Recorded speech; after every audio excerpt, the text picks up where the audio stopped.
सर्वांना नमस्कार। आज या ठिकाणी उपस्थित पाटीलजी, लक्षमपुरे साहेब,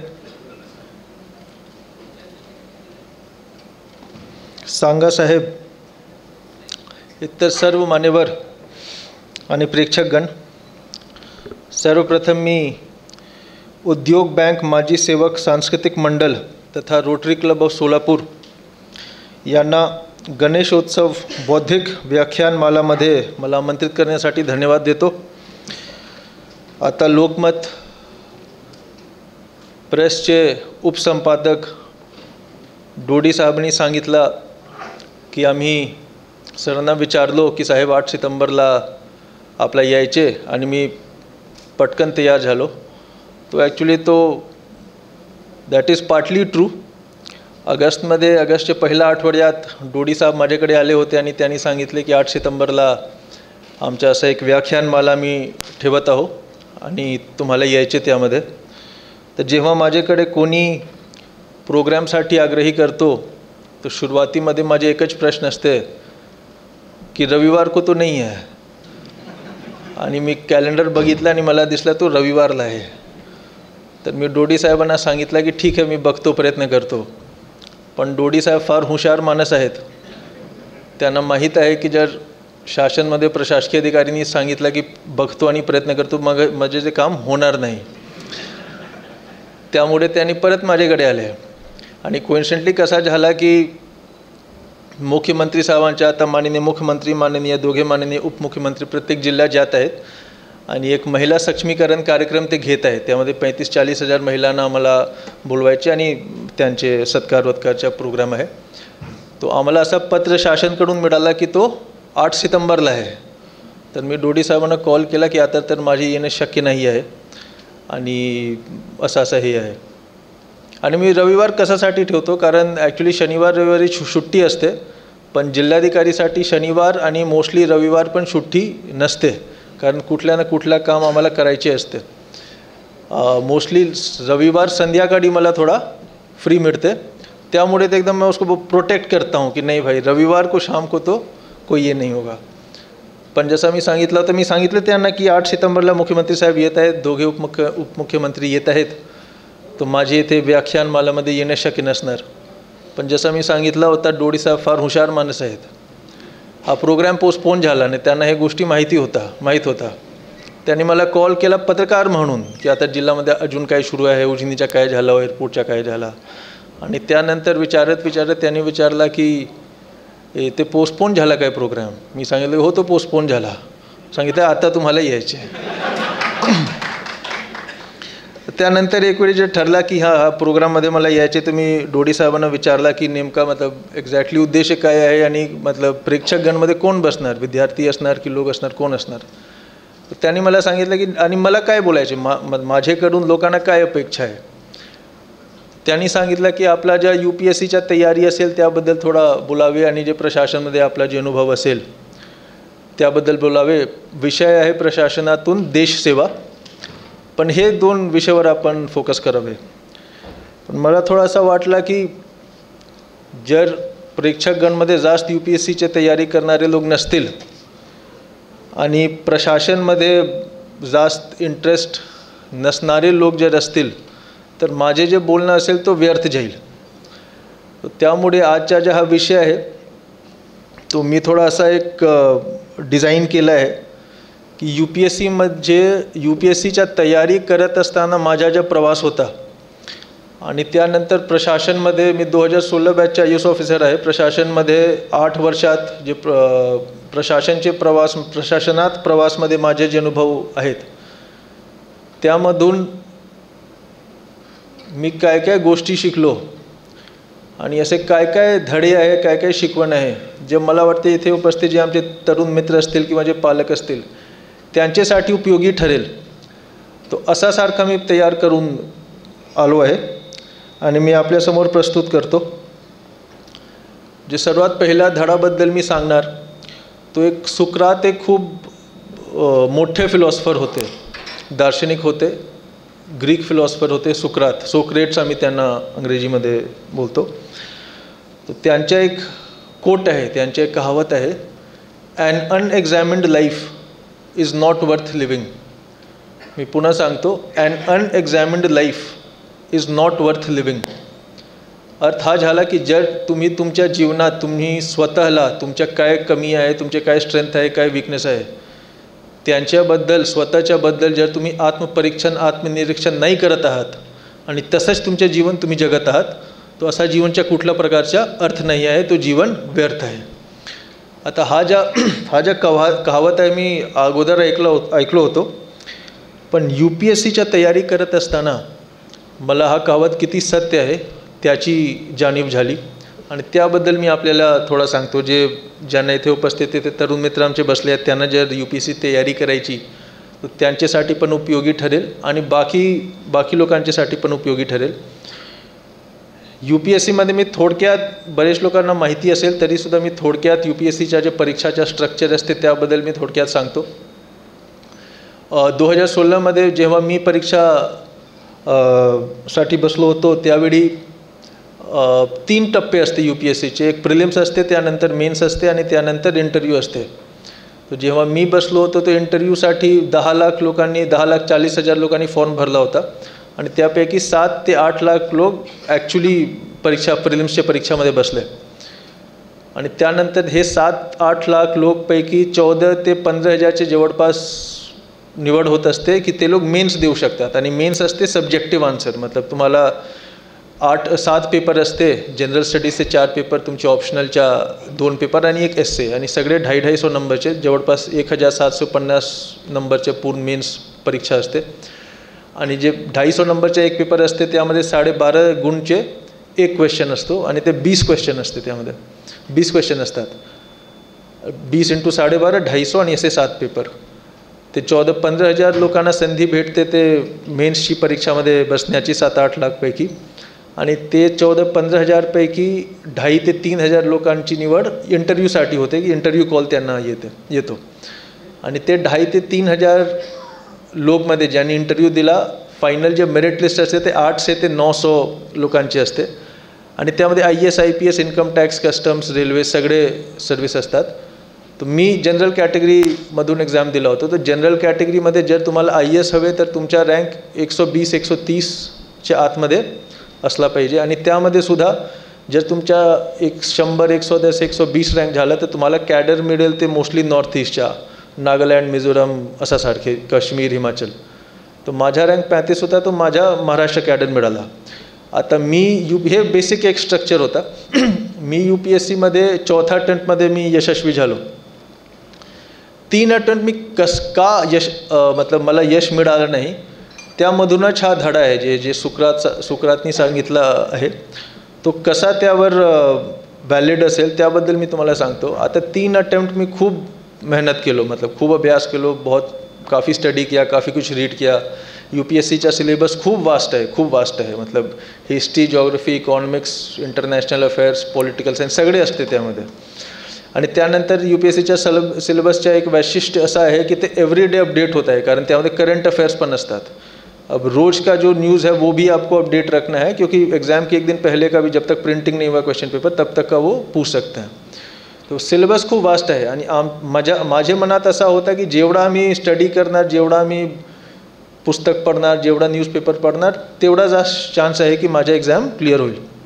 पण ॲक्च्युली असं आहे नाही. हे मला केव्हा माहिती झाली, 3rd अटेम्प्टमध्ये अनसक्सेसफुल झाल्यानंतर. 2ऱ्या अटेम्प्टमध्ये मी इंटरव्ह्यू पण दिला होता पण क्लिअर नाही झाला. 3rd अटेम्प्टमध्ये पण अपयश मिळाल्यानंतर एक insights on India coaching class आहे बँगलोरमध्ये, एकदम very small coaching class, 40-50 students आहेत त्यामध्ये. त्यांचे टीचर होते विनय सर. तर मला असा माहिती झाली की ते खूप चांगला गायडन्स करतात. तर मी बँगलोर गेलो आणि मी त्यांना विचारलो की मी खूप अभ्यास केला आहे, सगळे केलं आहे, तरीसुद्धा माझा परीक्षा क्लिअर होत नाही. त्यांनी सांगितलं की तुम्ही एक काम करा, माझ्या कोचिंग क्लास जॉईन करा आणि तुम्ही मॉक टेस्ट द्या. मतलब जे टेस्ट असते मॉक टेस्ट द्या आणि मी तुमचे आन्सर शीट बघणार आणि मी सांगणार की तुमचे आन्सरमध्ये काय एक्झॅक्टली काय कमी आहे. आतापर्यंत मी ही स्वतः नाही केला होता. मतलब आम्ही दिल्लीमध्ये मी तयारी करत होतो त्याच्या पूर्वी.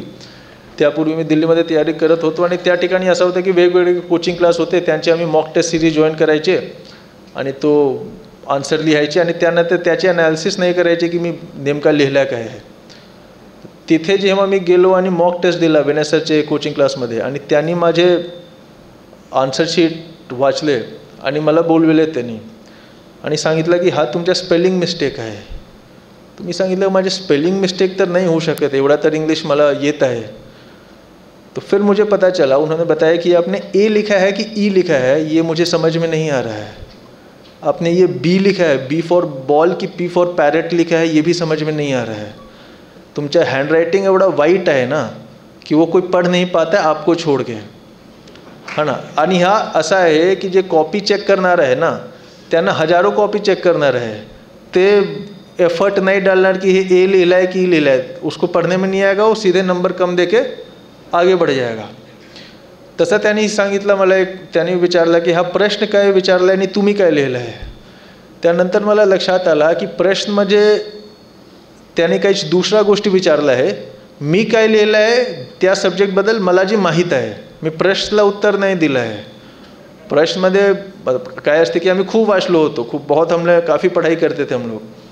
तो असा मतलब उदाहरणासाठी मी सांगतो, त्यांनी विचारला की आता एक 2018मध्ये एक प्रश्न आला होता, ते नंतर मी बघितला होता, माझा भाऊ पण तयारी करत होता त्यावेळी, तर मला तो प्रश्न आठवून आहे की इलेक्शन वोटिंग मशीन EVMबद्दल, EVMच्या संदर्भात जे ट्रस्टवर्दीनेस लूज झाला आहे त्याबद्दल काय काय करता येईल म्हणजे इलेक्शन कमिशन ऑफ इंडियाला.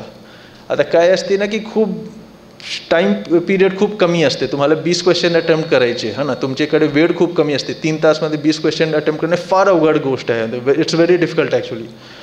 तो मला EVMबद्दल जे माहीत आहे त्याचे जे चुकीचे मतलब त्याचे EVM में क्या खराबी है उसका जो माहीत आहे, इलेक्शन कमिशन कुछ कर रहा है वो माहीत आहे, तो वो हम लोग खटाखट लिख देते थे. हे आम्ही कधी ध्यानपूर्वक वाचलोच नाही की तब विचारला काय आहे. आणि UPSCमध्ये जे क्वेश्चन असतात ना, त्याने जर एक क्वेश्चन लिहिला आणि एक्सप्लेन लिहिला, एक्सप्लेन, तर तुम्हाला तो एक्सप्लेन करायचे. त्याने जर क्रिटिकली एक्झामिन लिहिला तर त्याला तुम्हाला क्रिटिकली एक्झामिन करायचे. त्याने जे डिस्क्राईब लिहिला तो वेगळा त्याचा अर्थ असते आणि एक्सप्लेन लिहिला तर वेगळा अर्थ असते. हे त्यांनी मला चौथ्या अटेम्प्टमध्ये सांगितलं. मला असं वाटत होतं की जो पूछा उसको धडाधड लिखो और आगे बढ़े. मतलब एक उदाहरण मी सांगतो तुम्हाला, जर त्याने क्रिटिकली जर त्याने एक्सप्लेन लिहिलं आहे आणि तुम्ही त्याच्या ॲडव्हान्टेज डिसॲडव्हान्टेज काय चांगलं आहे काय वाईट आहे हे लिहिला तर तुम्हाला नंबर भेटणार नाही. जर क्रिटिकली एक्झामिन लिहिलं आहे तर तुम्ही लिहा. त्या दिवशी मला असं वाटलं ना की हे जे मी पूर्ण परिश्रम करत होतो ते एकदम चुकीच्या डायरेक्शनमध्ये करत होतो. मला आयडियली माझा आन्सर शीट बघितला पाहिजे होता, क्वेश्चन वारंवार परत ते क्वेश्चनला वाचला पाहिजे होता, एक्झाम संपल्यानंतर ॲनालिसिस केला पाहिजे होता. आणि त्यानंतर मला हे कळला होता, जे विनय सरनी सांगितलं मला पण तो कळला होता की वो पूछ कुछ और रहा है, मैं लिख कुछ और रहा हूँ, मेरा हँड रायटिंग खराब है इसलिए वो नंबर कम मिल रहा है. त्यानंतर यामध्ये मी सुधारणा केला, बदल केला आणि 35 रँक माझा झाला. पण जर तो ॲनालिसिस मी नाही केला होता ना, तो चौथ्या अटेम्प्टमध्ये पण तो मी क्लिअर नाही करू शकलो होतो परीक्षा. मी तुम्हाला अजून एक गोष्ट सांगतो. एक नेटफ्लिक्स लोक बघतात काय या ठिकाणी? नेटफ्लिक्स कोणी बघतात का? नेटफ्लिक्सवर सिरीज एक सिरीज बघा नेटफ्लिक्सवर, द लास्ट डान्स. ते मायकल जॉर्डन ना दुनिया का, ते मला वाटतं की दुनियाचे सर्वात मोठे आजपर्यंत सर्वात चांगले आणि मोठे बास्केटबॉल प्लेयर तेच आहेत, मायकल जॉर्डन. त्यांच्या टीमच्या नाव आहेत शिकागो बुल्स. 10 एपिसोड आहे त्या सिरीजमध्ये. तर तुम्ही तो सिरीज जर बघितला ना तर मायकल जॉर्डन जो खिलाडू होता ते फार साधारण खिलाडू होता कॉलेजमध्ये. मतलब कॉलेजमध्ये तो टॉप 50मध्ये पण येत नव्हता. आणि एक एक गोष्टीवर एक एक त्यांचे जे कमजोरी होता ते फक्त हेच करत होता, स्वतःबद्दल विचार करत होता की माझ्यामध्ये कुठे चूक आहे, कुठे मी सुधारणा करू शकतो. आणि एक एक गोष्टी त्यांनी सुधारणा करून गेला. आणि 6-7 वर्षात असा झाला की he is the best basket player ever. ना उसके पहले कोई था ना उसके बाद कोई था. तो ये जो चीज़ है ना, जे मतलब आपले जे ते स्टुडंट्स बसले आहेत आणि आपले जे मुले मुली असतील त्यांना त्यांच्यात हा आदत तुम्हाला डेव्हलप करायची आहे की त्यांना स्वतःला हे ॲनालाइज केला पाहिजे की मतलब माझ्यात काय काय चूक आहे आणि त्यावेळी कसा सुधारणा घडता येईल. आता मी एक अजून तुम्हाला उदाहरण देतो. सर्वांना UPSC करायचे किंवा MPSC करायचे किंवा प्रायव्हेट नोकरीमध्ये जायचे किंवा स्वतःचा बिझनेस करायचे किंवा काही लोकांना पॉलिटिक्समध्ये जायचे. प्रत्येक फील्डमध्ये ना पब्लिक कम्युनिकेशन खूप मोठा एक स्किल असते. आलं लक्षात? असं जसं UPSC MPSC आणि प्रायव्हेट सेक्टरमध्ये इंटरव्ह्यू राऊंड असतो हा ना. जर तुम्हाला इंटरव्ह्यूमध्ये तुम्ही चांगल्या पद्धतीने तुमच्या मनात जे गोष्टी तुम्ही समोर प्रस्तुत नाही करू शकणार तर तुमचे सिलेक्शन होणारच नाही. बरोबर. पॉलिटिक्समध्ये ऑफकोर्स पब्लिक कम्युनिकेशनचा फार मोठा रोल आहे. तुम्हाला स्वतःचा बिझनेस सेट करायचे, स्वतःच्या स्टार्टअप सुरू करायचे, त्यामध्ये पण जेव्हा तुम्ही निधी मागणार ना लोकांना तर त्यांना कन्व्हिन्स करावे लागेल की मला कशासाठी तुम्ही निधी द्यावे. किती लोक स्वतःच्या पब्लिक कम्युनिकेशन स्किलला ॲक्च्युली ॲनालाइज करतात की मी जे बोलतो, लोकांशी बोलतो किंवा स्टेजवर जे बोलतो किंवा इंटरव्ह्यू जे मी देतो त्यामध्ये मी काय चूक करतो, कुठे मी सुधारणा करू शकतो. हा खूप महत्त्वपूर्ण, मतलब this is a very very important step. आप किसी भी लाइफ के किसी भी फील्ड में अगर आपको आगे आना है तो पब्लिक कम्युनिकेशन तुमचा चांगलं असला पाहिजे. आज डोडी साहेबांना विचारा मी त्यांना एक मेसेज केला होता की हा ज्या माझा स्पीच आहे ते रेकॉर्ड करून ठेवा, मी नंतर बघणार की मी कुठे चूक केली आणि त्याबद्दल कसा सुधारणा केला पाहिजे. तर ये जो है ना हा एक निरंतर, हा तुमचा एक निरंतर एक स्टेप असला पाहिजे. तुमचे आपके जो बच्चे हैं उनमें आदत डालो कि वो खुद को एनालाइज करते रहे कि मैं कहाँ सही जा रहा हूँ, कहाँ गलत जा रहा हूँ. वो अगर आदत डेवलप हो गया तो आदमी खुद सेल्फ करेक्ट उसको कर लेता है. तो हे एक धडा होती जे मला UPSCमधून मिळाली, तर मला वाटलं की एक वेळी आपल्याशी शेअर करू. मी दुसरा जे शिकवण मला मिळाली होती तो मी CO जिल्हा परिषद गडचिरोलीमध्ये होतो तेव्हा मिळाली. त्याबद्दल मी सांगतो. आपल्याला आठवण असेल की सेकंड वेव्ह आला होता तो खूप फार भयानक होता आणि त्यानंतर मला वाटतं की त्याचे जवळपास शासनाने तो वॅक्सिनेशनचा प्रोग्राम, लसीकरणचा प्रोग्राम सुरू केला की 2 वॅक्सिन घ्यायचे सर्वांना. आता गडचिरोलीबद्दल आपल्याला थोडा कल्पना असेल. गडचिरोली असा जिल्हा आहे की अतिदुर्गम आहे, नक्षलग्रस्त आहे आणि 45 ते 50% जे पॉप्युलेशन आहे तो आदिवासी समाजचा आहे आणि ते जे आदिवासी आहेत ते वेगळे आहेत इन द सेन्स की उनको PVTG कहते हैं, पर्टिक्युलरली वल्नरेबल ट्रायबल ग्रुप. ते जंगलात राहतात, ते बाहेर येतच नाही. मतलब गडचिरोली जिल्ह्यामध्ये जे आदिवासी आहेत त्यांनी कधी गडचिरोली सिटी पण नाही आले. ते पूर्ण आयुष्य ते त्यांचे जंगलात आणि गावात राहतात. आणि असा झाला की वॅक्सिनेशन प्रोग्राम जेव्हा मी सुरू केला तो एक असा अफवा पसरला की जर तुम्ही लस घेतला तर नक्की तुमची मृत्यू एकदम निश्चित आहे. आणि गडचिरोलीमध्ये असं आहे की एक वेळी जर अफवा पसरला ना त्याला काउंटर करणे फार अवघड आहे, कारण गडचिरोलीमध्ये 60% एरियामध्ये 2G नेटवर्क पण नाही आहे. तर इंटरनेट तर राहू द्या, तुमचे मोबाईलमध्ये टावरच नाही येणार. आता तुम्ही काउंटर व्हिडिओ कोणाला सांगणार, काय करणार, कोणाला सांगणार? तुम्हाला गाव जाऊन तुम्हाला हे करावे लागेल. आणि मग असं झालं की आम्ही टीम पाठवणे सुरू केला, डॉक्टर्सचे, नर्सवरचे टीम पाठवणे सुरू केला. एवढा तीव्र विरोध होता की बरेच असे केसेस झाले की जेव्हा हेल्थ टीम आमची गावात गेली तर त्यांच्यावर हे झाला, हल्ला झाला. बहुत ऐसे केसेस हुए. मी माझं उदाहरण सांगतो. एक वहाँ पे भामरागड एक तालुका आहे, ते सर्वात जास्त नक्षलग्रस्त तालुका आहे. त्यामध्ये लाहेरी एक गाव आहे, तिथे आम्ही गेलो होतो आणि त्या ठिकाणी मला वाटतं की मी आणि बाकी डॉक्टर गेले होते. ते त्या ठिकाणी मला वाटतं की मी 40 मिनिट बोललो की तुम्हाला लस कशासाठी घेतली पाहिजे, हे सगळे जे अंधविश्वास तुमचे मनात आहे काढून टाका, लस चांगला आहे, असं आहे तसं आहे. आणि मला वाटलं की मी 40 मिनिट बोललो. त्यावेळी माझ्या मराठी खूपच मतलब वाईट होती हा ना. जेवढा मला येत होता तेवढा मी बोललो, जेवढा मला ज्ञान होता तेवढा मी दिला. आणि ते जे मला वाटते 200-250 लोक होते त्या गावचे आले होते आणि 40 मिनिट बोलताना मी बघितलं की एकदम मला वाटतं की 80-90 वर्षचे काका होते. ते खूप बारकाईने मला बघत होते और धीरे धीरे मुस्कुरा भी रहे थे. तर मला असं वाटलं नाही की हा जो माणूस आहे याला माझ्या गोष्ट पटलं आहे आणि हे आता तयार होईल. तर मी पूर्ण बोललो. त्यानंतर मी भाषण संपल्यानंतर मी त्यांना विचारलो, मला वाटलं की ते हो म्हणणार आणि त्यानंतर सगळे लोक हो म्हणणार. तर मी त्यांना विचारलो की काका आता तुम्ही लस घेणार ना? ते सांगितले मला आजही तो आठवण आहे. त्यांनी काय सांगितले, त्यांनी सांगितले की साहेब तुम्ही खूप चांगला बोलले आणि तुम्हाला ऐकून आम्हाला पण खूप चांगला वाटला. तुम्ही अधिकारी पण चांगला असाल आणि तुमचा लस पण तुमच्यासारखा चांगला असाल, पण तुमचा हा लस तुम्हीच घ्या कारण मी तर घेणार नाही. आणि हा ज्या मतलब हे लाहेरीमध्ये झाला आणि बरेच जगा आमच्या डॉक्टर्सच्या सोबत हेच घटना झाली. मतलब कोणी लस घ्यायला तयारच नव्हतं. आणि एक असा एक मतलब त्यावेळी मला आठवण आहे की फर्स्ट डोसच्या महाराष्ट्र स्टेटच्या ज्या पर्सेंटेज होता ते 55-60% गेला होता. मतलब 55-60% लोक महाराष्ट्र स्टेटमध्ये त्यांनी फर्स्ट डोस घेतला होता. गडचिरोलीमध्ये 3.5% होता. मतलब एवढा जास्त डिफरन्स होता. तर त्यानंतर आम्ही थोडा स्ट्रॅटेजी चेंज केला. स्ट्रॅटेजी मी कसा चेंज केला, मी काय केला की 12 तालुके आहेत गडचिरोलीमध्ये, तर प्रत्येक तालुक्यामध्ये 10 गाव आम्ही निवडलो आणि जवळपास 100-120 गाव. आणि मी माझ्या टीम ग्रामसेवक, आरोग्य सेवक सगळे जे होते त्यांना मी सांगितलं की तुम्हाला गावामध्ये जाऊन कुठल्याही प्रकारच्या जनजागृती नाही करायचे. तुम्हाला फक्त लोकांना ऐकायचे की त्यांचे मनात असं काय आहे की ते लस का नाही घेत, त्यांच्या काय दृष्टिकोन आहे, ते कशासाठी हा पूर्ण वॅक्सिनेशन प्रोग्रामला बघता. हे केल्यानंतर आम्हाला काय माहिती झाली की गडचिरोली जर तुम्ही मॅप बघितला ना, तर गडचिरोली काय आहे की छत्तीसगडशी लागून आहे. गडचिरोलीचा जे पूर्वी भाग आहे तो 250 किलोमीटर लांब बॉर्डर आहे छत्तीसगडच्या सोबत. तिथे बिजापूर, नारायणपूर हे सगळे जिल्हे आहेत छत्तीसगडमध्ये, त्याच्याशी लागून आहे. आणि त्यांचे रोटी बेटीचा रिश्ता आहे. रोटी बेटी मतलब ते व्यापार पण करतात हा ना. ज्यावेळी गडचिरोली छत्तीसगडचे जिल्ह्यामध्ये काय सांगतो त्याला बाजारपेठ लागते हा ना, त्यावेळी आमचे गडचिरोलीचे जे आदिवासी आहेत ते त्या बाजारमध्ये जाऊन त्यांचे मालवाल विक्री करतात आणि अगेन वाइस वर्सा. आणि इंटर शादी भी होता है, मतलब गडचिरोली का लड़का छत्तीसगढ़ की लड़की से और वाइस वर्सा.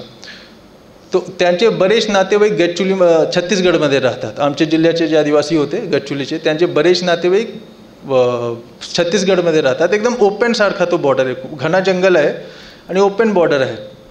आता छत्तीसगडमध्ये काय झालं होता की जेव्हा सेकंड वेव्ह आला होता ना, जे खूप एकदम तीव्र आणि धोकादायक वेव्ह होता, त्यावेळी छत्तीसगड गव्हर्नमेंटनी डोर टू डोर वॅक्सिनेशन सुरू केला होता. आणि झाला असा की मला कोविड आहे आणि मला वॅक्सिन दिली आणि माझी मृत्यू झाली. त्यामध्ये काहीच रिलेशन नव्हता. बस कोइंसिडेंटली ऐसे हो गया कि बहुत लोगों को कोविड था सेकंड वेव में, ये डोर टू डोर वैक्सीनेशन किया और उसका डेथ हो गया, not due to the vaccine. पण लोकांना काय वाटला की मतलब हे वॅक्सिनेशनमुळे मृत्यू होत आहे.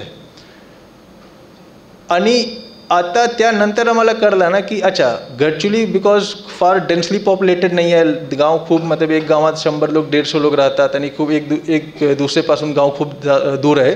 ते फर्स्ट वेव्हमध्ये खूप कमी मृत्यू झाले होते गडचिरोलीमध्ये, एकदम नेग्लिजिबल झाले होते.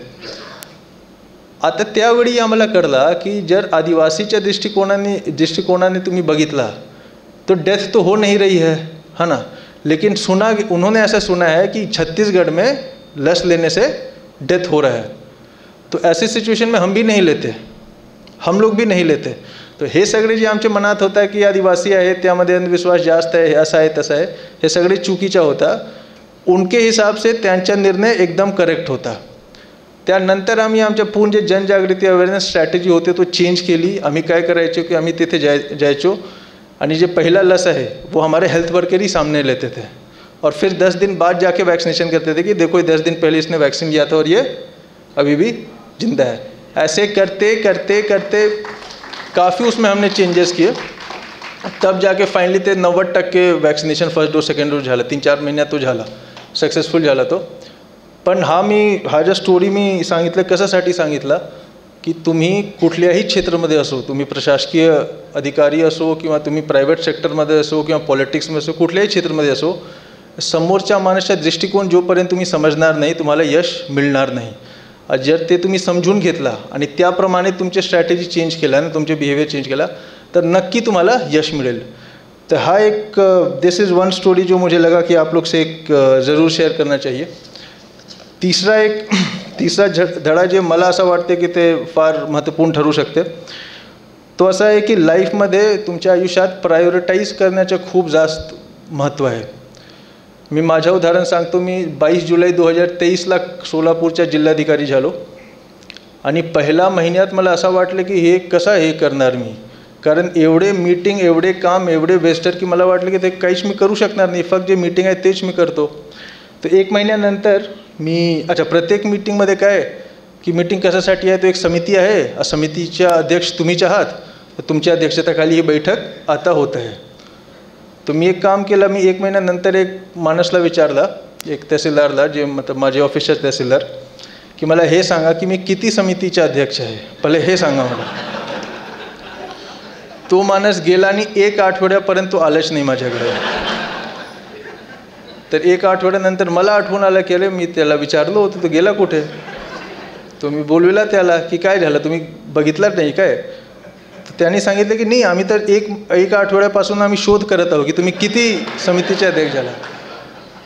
तुम्ही विचारलो की आतापर्यंत तुम्हाला किती समितीची माहिती झाली, तर 268 समितीचे अध्यक्ष तुम्ही आतापर्यंत आहेत. आता त्याचवेळी काय होता की कार्तिक पण येणार होती आणि यावर्षी जर तुम्ही बघितला तर सुरुवातमध्ये दुष्काळ होती. 5 तुमचे तालुक्यामध्ये 3 तालुक्यामध्ये तीव्र दुष्काळ होता, त्यानंतर 2 तालुक्यामध्ये मध्यम दुष्काळ, चारा टंचाई, पाणी टंचाई. तसेच जिल्हा लोकसभाच्या इलेक्शन आला, त्यानंतर पुन्हा तुमच्या आषाढीची वारी आली, आता परत तुमच्या हे विधानसभाच्या निवडणूक येत आहे, है ना. तो हे सगळे जर आम्हाला करायचे ना, तो असा नाही होऊ शकत की तुम्ही 268 कमिटीच्या बैठक पण घेणार आणि त्यानंतर हे सगळे गोष्टी पण बघणार. तो ना तुम्हाला थोडा प्रायोरिटाईज करावे लागते की मी 1, 2, 3, 4 हे 5 काम करणार, बाकी सगळे मी खालचे जे माझे अधिकारी आहेत त्यांना मी डेलिगेट करून टाकणार. आता मी तुम्हाला उदाहरण सांगतो. एक आहे समिती आणीबाणी समिती, त्यामध्ये जे इमर्जन्सीमध्ये जे लोक जेल गेले होते ना, त्यांना आम्ही प्रत्येक महिना काही पैसे देतो. हा बैठकच्या कुठल्या प्रकारच्या मतलब इसका कोई मतलब नहीं है. जे लोक जेल गेले होते त्यांचे नाव आहे, त्यांच्या अकाउंटमध्ये DBTने पैसे जात आहे, फक्त एक दाखविण्यासाठी की बैठक झाली होती त्यामध्ये असा निर्णय झाला. असे सारखे जेवढे कमिटी होते ना, मी सगळे खाली दिलो की हे सगळे तुम्ही लोक करा, मी हे करणार नाही. मी काय ठरविलं की जे सोलापूर जिल्ह्याचे जे महत्त्वपूर्ण प्रश्न आहे त्यावर मी काम करणार. आता वारी होत आहे, आमच्या जिल्ह्यामध्ये 20-22 लाख लोक येत आहेत, त्यांच्या चांगलं नियोजन झालं पाहिजे, त्यामध्ये वी कॅनॉट फेल. लोकसभा निवडणूक आहे, मोठा एक्सरसाइज आहे, तो चांगल्या पद्धतीने झाला पाहिजे. तसेच विधानसभा निवडणूक. आता एक मी तुम्हाला उदाहरण सांगतो. सोलापूर एअरपोर्टबद्दल बरेच दिवसापासून सुरू आहे की केव्हापर्यंत होणार. मी हा स्टेजवरून तुम्हाला सांगू शकतो की जे लायसन्स आहे, पहिला प्रश्न लायसन्सचे असते. लायसन्स ऑक्टोबरमध्ये मिळणार सोलापूर जिल्ह्याला. माझा जे पूर्ण वेळ होता तो सोलापूर एअरपोर्टला गेला. आता बरेच लोकांनी बातमीपत्रामध्ये वाचलं असाल की 282 कोटीच्या उजनी टुरिझमचा एक प्रोजेक्ट मंजूर झाला आहे. तर उजनी टुरिझम खूप महत्त्वपूर्ण आहे. उजनी टुरिझममध्ये ते जल पर्यटन पण आहे, प्रत्येक ब्लॉकमध्ये कृषी पर्यटन पण केंद्र आम्ही सुरू करत आहोत, तसेच वाईनयार्ड टुरिझम आहे त्यामध्ये. तर हे सगळे जर केलं ना, तर आज 5-10 वर्षानंतर सोलापूरचा चित्र तुम्हाला थोडा वेगळा दिसेल. तर यामध्ये आमचा टाईम त्यामध्ये गेला पाहिजे. आता अजून एक तुम्हाला उदाहरण सांगतो. आता पंढरपूरमध्ये 3 प्रकारचे दर्शन असतात. एक आहे तुमच्या पायरी दर्शन, जे लोक देवचे पाय छून हे करतात. दुसरा तुमचा आहे मुखदर्शन आणि एक कलश दर्शन. आता जे पायरी दर्शन आहे त्यामध्ये आषाढीमध्ये जवळपास 28 ते 30 तास जे भाविक आहेत ना, ज्यांना पायरी दर्शन घ्यायचे, ते लोक रांगमध्ये उभे राहतात. आता तुम्ही विचार करा की 28 ते 30 तास कितना होता है. त्यामुळे आता 110 कोटीचा आम्ही एक मंजूर करून घेतलं आहे. ते दर्शन मंडप त्या ठिकाणी मी तयार करू. सगळे लोकांचे बसण्याची सुविधा असेल, उनको खडे रहने की आवश्यकता नाही होगी. अजून एक तुम्हाला उदाहरण सांगतो मी. आमच्या जेव्हा आम्ही गडचिरोलीमध्ये मी पोस्टेड होतो ना, आम्ही वारंवार काय ऐकायचो की वेस्ट महाराष्ट्र जे आहे, पश्चिम महाराष्ट्र खूप समृद्ध आहे, तिथे जे गाव आहे ते खूप रिच आहे, रुरली बहुत स्ट्रॉंग आहे. आता या ठिकाणी जेव्हा मी सोलापूरला आलो तर मला एक 4-5 नंतर लक्षात आलं की जे पूर्ण गावचे ग्रामीण समृद्धी जी आहे ते पूर्ण ऊसवर अवलंबून आहे. 39 शुगर मिल आहे आमच्या जिल्ह्यात आणि पाणी आमच्याकडे आहे नाही. आणि जे ऊस आहे तुमच्या ते पाणी उपसा करणारा पीक आहे. One of the most water intensive जो क्रॉप है ना, वो शुगर केन होता है. आमच्या 11 तालुक्यामध्ये 8 तालुका जे आहे ते सेमी क्रिटिकलमध्ये आहे. जे भूजलच्या पातळी आहे ते एवढा खाली गेला आहे की ते सेमी क्रिटिकलमध्ये आहे आणि मार्शेस ओव्हर एक्सप्लॉयटेडमध्ये सेमी क्रिटिकलचे पलीकडे गेला आहे. आणि त्या ठिकाणी 39 शुगर मिल आहे. तो हा ज्या तुमच्या आहे ना की शुगर मिलमध्ये एक शुगर मिलमध्ये 50-100 गावचे एकदम फिक्स आहे की आमच्या गन्ना आम्ही तिथे देणार, आमच्या ऊस आम्ही तिथे देणार, आम्हाला पैसे मिळणार. हे 10-15-20 वर्ष चालेल. त्यानंतर जेव्हा पाणी तुमच्याकडे असणारच नाही तर तुम्ही ऊस घेणार कसा आणि तुमच्या शुगर मिल चालणार कसा. आणि एक मोठा प्रश्न आहे जे आज ते 10-15-20 अच्छा इथे कुठले मोठी नदी पण नाही आहे ना. असं नाही आहे की गंगा आणि यमुना आहे की तुम्ही पाणी कॅनल सिस्टम आणि हे सगळे करून तुम्ही घेऊ शकता. जेवढा तुम्हाला करायचे तुम्ही केला. उजनी आहे तुमच्याकडे ऑलरेडी -60% गेला होता उजनी. हा ना. तर तुमच्याकडे पाणी नाही आहे, आमच्याकडे पाणी नाही आहे, आम्ही ऊस घेतो आणि सांगतो की नाही आमच्या तर खूप आमच्याकडे पैसे आहे, खूप समृद्ध आहो, हे चालणार नाही, सस्टेनेबल नाही आहे. त्यामुळे आम्ही प्रयत्न करतो की डाळिंबला प्रोत्साहन देण्यासाठी आम्ही प्रयत्न करतो. कारण डाळिंब जे आहेत आमच्या जिल्ह्याच्या जे ॲग्रोक्लायमॅटिक कंडिशन आहेत त्यामध्ये एकदम फिट बसते. त्याला 300 ते 500 मिलीमीटर पाऊस लागते डाळिंबला, आणि आमच्याकडे 488 मिलीमीटर सरासरी पाऊस आहे.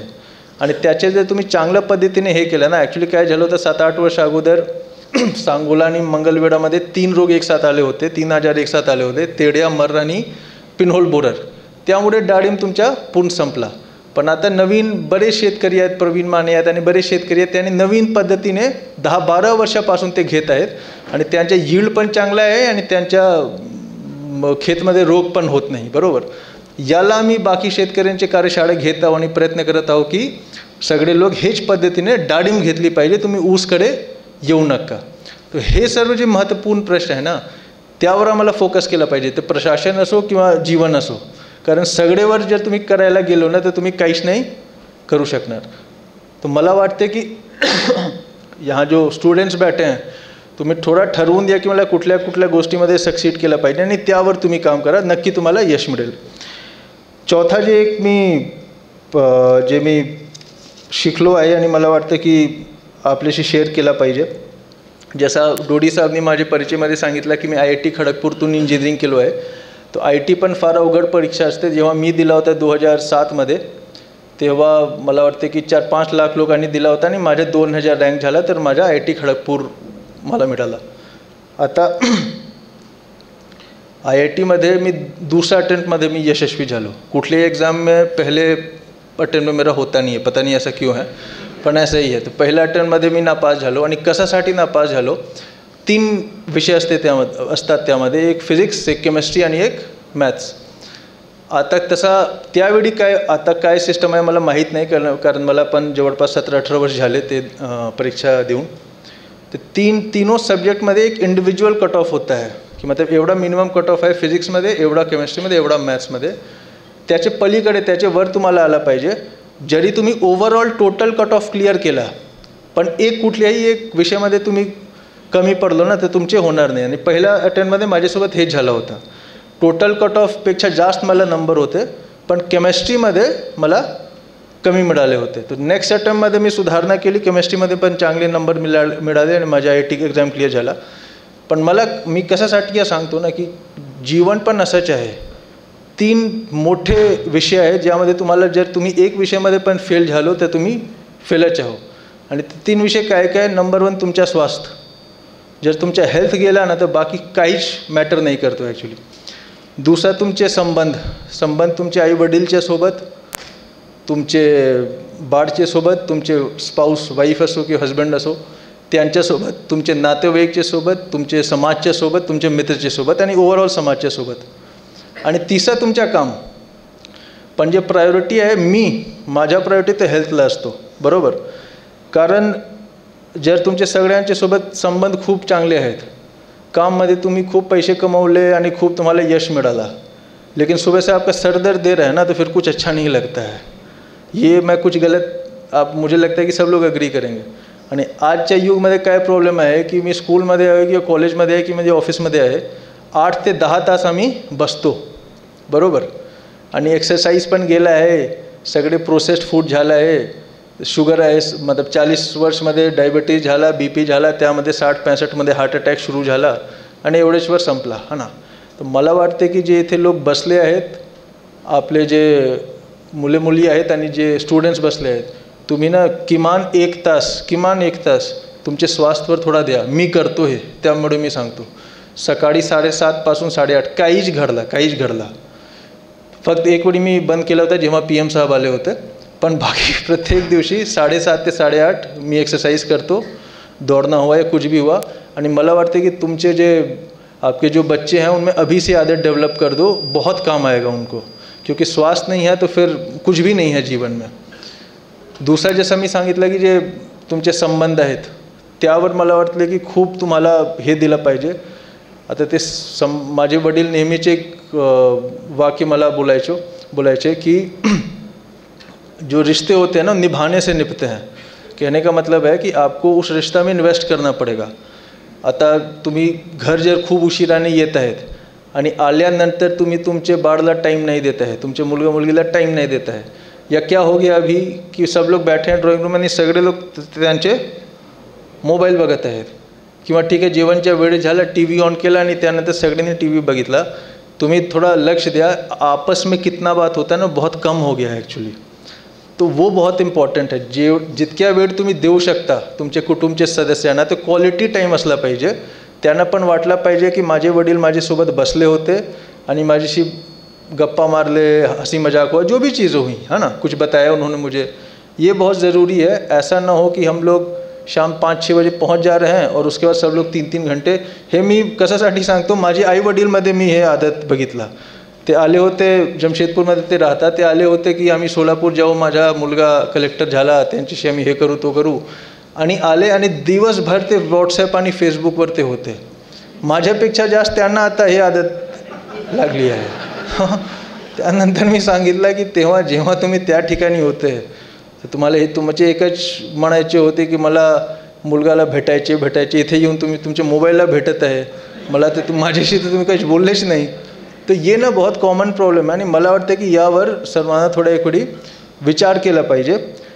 आणि तिसरा जे आहे ते तुमच्या काममध्ये माझ्याकडे कामचं मी कशासाठी सांगतो, माझ्याकडे बरेच लोक येतात, ते उनके बच्चे क्लास 6-7 में हैं आणि ते काय म्हणतात की ह्याला IAS व्हायचे। हम लोग कि भाई उसे पूछ तो लो, उसको होना है कि नहीं, तुम्हाला पाहिजे की तो IAS व्हायचे, त्याला व्हायचे की नाही उसको तो पता ही नहीं है। IAS कशासाठी व्हायचे, मी एक दिन विचारलो की तुम्हाला IAS कशासाठी व्हायचे, तुम्ही तर आता क्लास 6-7 मध्ये आहे, तुम्हाला तर माहितीच नाही की कलेक्टरच्या काय काम आहे आणि COच्या काय काम आहे, तर तुम्हाला व्हायचे कशासाठी। त्यानंतर मला जे त्यांनी सांगितलं नाही, पण मला जे वाटलं की वही था की बंगला आहे, गाडी आहे, बत्ती आहे, पोलीस आहे, मागे पुढे पोलीस आहे, हे आहे तो आहे। मी इथे जे भी पालक बसले आहेत त्यांना मी एवढेच एक सुझाव देईन की तुमचे बाळाला फोर्स करू नका की त्यांना IAS व्हायचे। आता तुम्हाला बाहर से लगता है कि अरे ये बंगला में है, माझ्यासाठी तो घर आहे ना। मला असं नाही वाटत, तुम्हाला असं वाटते काय की जेव्हा मी ऑफिसतून थकून घरी जातो तर जसा मी बंगलामध्ये शिलम या मला असं वाटतं अरे किती मोठा बंगला आहे माझ्याने सगळे संपलं, असं नाही आहे। माझ्या डोक्यात 1000 टेन्शन आहे, बरोबर। तो असं नाही माझ्यासाठी तो मोठा विषय नाही आहे। बाहेरतून जे बघणारे लोक आहेत त्यांना वाटते की अरे ह्यांचे जीवन किती चांगलं असेल, पण असं नाही आहे। माझे मागे पुढे पोलीस बघून लोकांना वाटतं की बघा किती चांगला वाटत असेल, मैं तो उसको नोटिस भी नहीं कर रहा हूँ ना। माझ्यासाठी महत्त्वपूर्ण काय आहे की IAS जर कोणाला IAS करायचे तर त्याचे कारण काय असलं पाहिजे की IAS ही एक नौकरी है जिसमें बहुत वैरायटी है। मी स्वास्थ्य पण बघतो, आरोग्य पण बघतो, शिक्षण पण बघतो, कृषी पण बघतो, कृषी क्षेत्र बघतो, सिंचाई बघतो, कोऑपरेटिव्ह सेक्टर बघतो, लॉ अँड ऑर्डर पण बघतो, इलेक्शन पण बघतो, वारी पण बघतो, दुष्काळ पण बघतो, हे सगळे मी बघतो। उसमें मजा है ना। आणि IAS एक असा नौकरी आहे की तुमच्या डोळ्यासमोर तुम्ही जे काम सुरू केलं आहे त्याचे फळ तुम्हाला दिसू शकते। अच्छा, सोलापूर एअरपोर्टचं मी उदाहरण दिलं आहे। सोलापूर एअरपोर्ट जेव्हापासून मी जॉईन झालो तेव्हापासून मी लागलो आहे आणि मग जसं मी सांगितलं की ऑक्टोबरपर्यंत लायसन्स मिळण्याची पूर्ण शक्यता आहे आणि त्यानंतर टेंडर होत डिसेंबर-जानेवारीमध्ये ॲक्च्युअली फ्लाईट्स इथे सुरू होणार। टेंडर ते मंत्रालय लेवलवर असते, माझ्या लेवलवर नसते, पण जे मेन जे प्रॉब्लेम हर्डल होता लायसन्सचा तो डिसेंबरपर्यंत सुटेल। ते माझ्यासमोर मला ते दिसेल की आता माझ्यामुळे हे फ्लाईट इथे सुरू झाला आहे। हा सॅटिस्फॅक्शन खूप जास्त आहे IAS मध्ये। आता वारी आम्ही चांगल्या पद्धतीने त्याची नियोजन करू शकलो। त्यानंतर बरेच लोकांनी मला कॉल केला, मला मेसेज केला की खूप चांगला झाला, यावर्षी खूपच चांगला झाला आहे, उसका सॅटिस्फॅक्शन होत आहे। त्यामुळे नाही बत्ती आणि बंगल्यासाठी जर तुम्हाला पाठवायचे ना तुम्ही पाठवू नका। मी कशासाठी सांगतो की माझे बरेच बॅचमेट्स आहेत IAS मध्ये, जे माझे बॅचमेट आहेत ज्यांनी हे विचार करून आले ना IAS मध्ये, ते सगळे असंतुष्ट आहे, फार नाखुश आहेत, है ना। पण जिनको काम में मज़ा आता है वो सब बहुत ही खुश हैं और बहुत ही संतुष्ट हैं, और लास्ट में मुझे लगता है कि वही मैटर करता है। तो तुमचे जे बाळ आहेत त्यांना प्रेशराइज करू नका की IAS व्हायचे, त्याला एक वेळी विचारून घ्या की तुम्हाला व्हायचे काय, तर ते विचारेल ना की IASचं काम काय आहे, त्यानंतर त्याला सांगा, त्याला जर आवडलं तर त्याला प्रोत्साहित करा तुम्ही. हे माझं एक नक्की सर्वांना सजेशन असेल. शेवटची बी आता मला माहीत आहे की खूप वेळ मी ऑलरेडी घेतला आहे. I wish everyone all the best. आप जो भी करें उसमें आप यशस्वी हों, और जो भी करें वो सही कारणों से करें, ये बहुत महत्त्वपूर्ण है. सही कारणों से करें. और मला वाटते की जर तुम्ही त्याप्रमाणे काम केलं तर समाजसेवा भी हो जाएगा, देश सेवा भी हो जाएगा, और आप भी बहुत खुश और संतुष्ट रहेंगे. एवढेच मी या ठिकाणी सांगणार. पुन्हा मी आजच्या कार्यक्रमच्या आयोजकांना मला निमंत्रित करण्यासाठी धन्यवाद देतो. आपण सर्वांनी या ठिकाणी एवढा संयमपूर्वक शांतपणे मला ऐकले त्यासाठी मी धन्यवाद देतो, आणि मी माझ्या 2 शब्दाला विराम देतो. धन्यवाद. जय हिंद, जय महाराष्ट्र.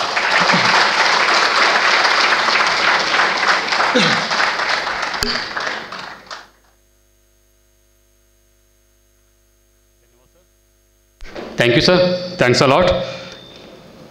एक प्रामाणिक जिद्द चिकाटीनं आपण कार्य करत राहिलो तर कशा प्रकारे वेगवेगळ्या समस्यांवर आपल्याला मार्ग काढता येतात, सोल्युशन मिळतात, याचं मूर्तिमंत उदाहरण आपल्याला सरांनी सांगितलेलं आहे. सरांसाठी पुनश्च एकदा जोरदार टाळ्या. सोलापूरच्या 2 गंभीर समस्यांवर, एक आपली विमानतळ एअरपोर्ट आणि उजनीचं पाणी, याच्याविषयी सरांचा सखोल अभ्यास आला आहे. आणि नक्कीच आपण सरांसाठी, आपल्याला माहीत आहे सोलापूरकर हे एका माजी पोलीस ऑफिसरसाठी सुद्धा अतिशय तन्मयतेने बोलतात. कामटे सर, अशोक कामटे सर, आणि आता नंबर लागेल आपण नक्कीच कुमार सरांचा. दोघांसाठी अतिशय कौतुक करतो. Thank you sir. काही प्रश्न असतील तर आपण घेऊयात. 5 मिनटं सर ले सकते चले. काही प्रश्न जर आपण विचारू शकता. उभं राहावं आणि माईकची व्यवस्था आपल्याला करायची आहे. सहयोगांना विनंती.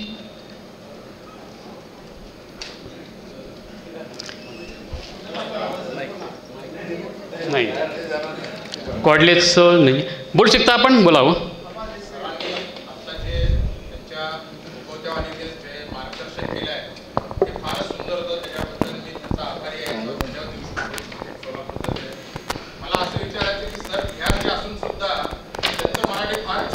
येस येस, अतिशय अतिशय.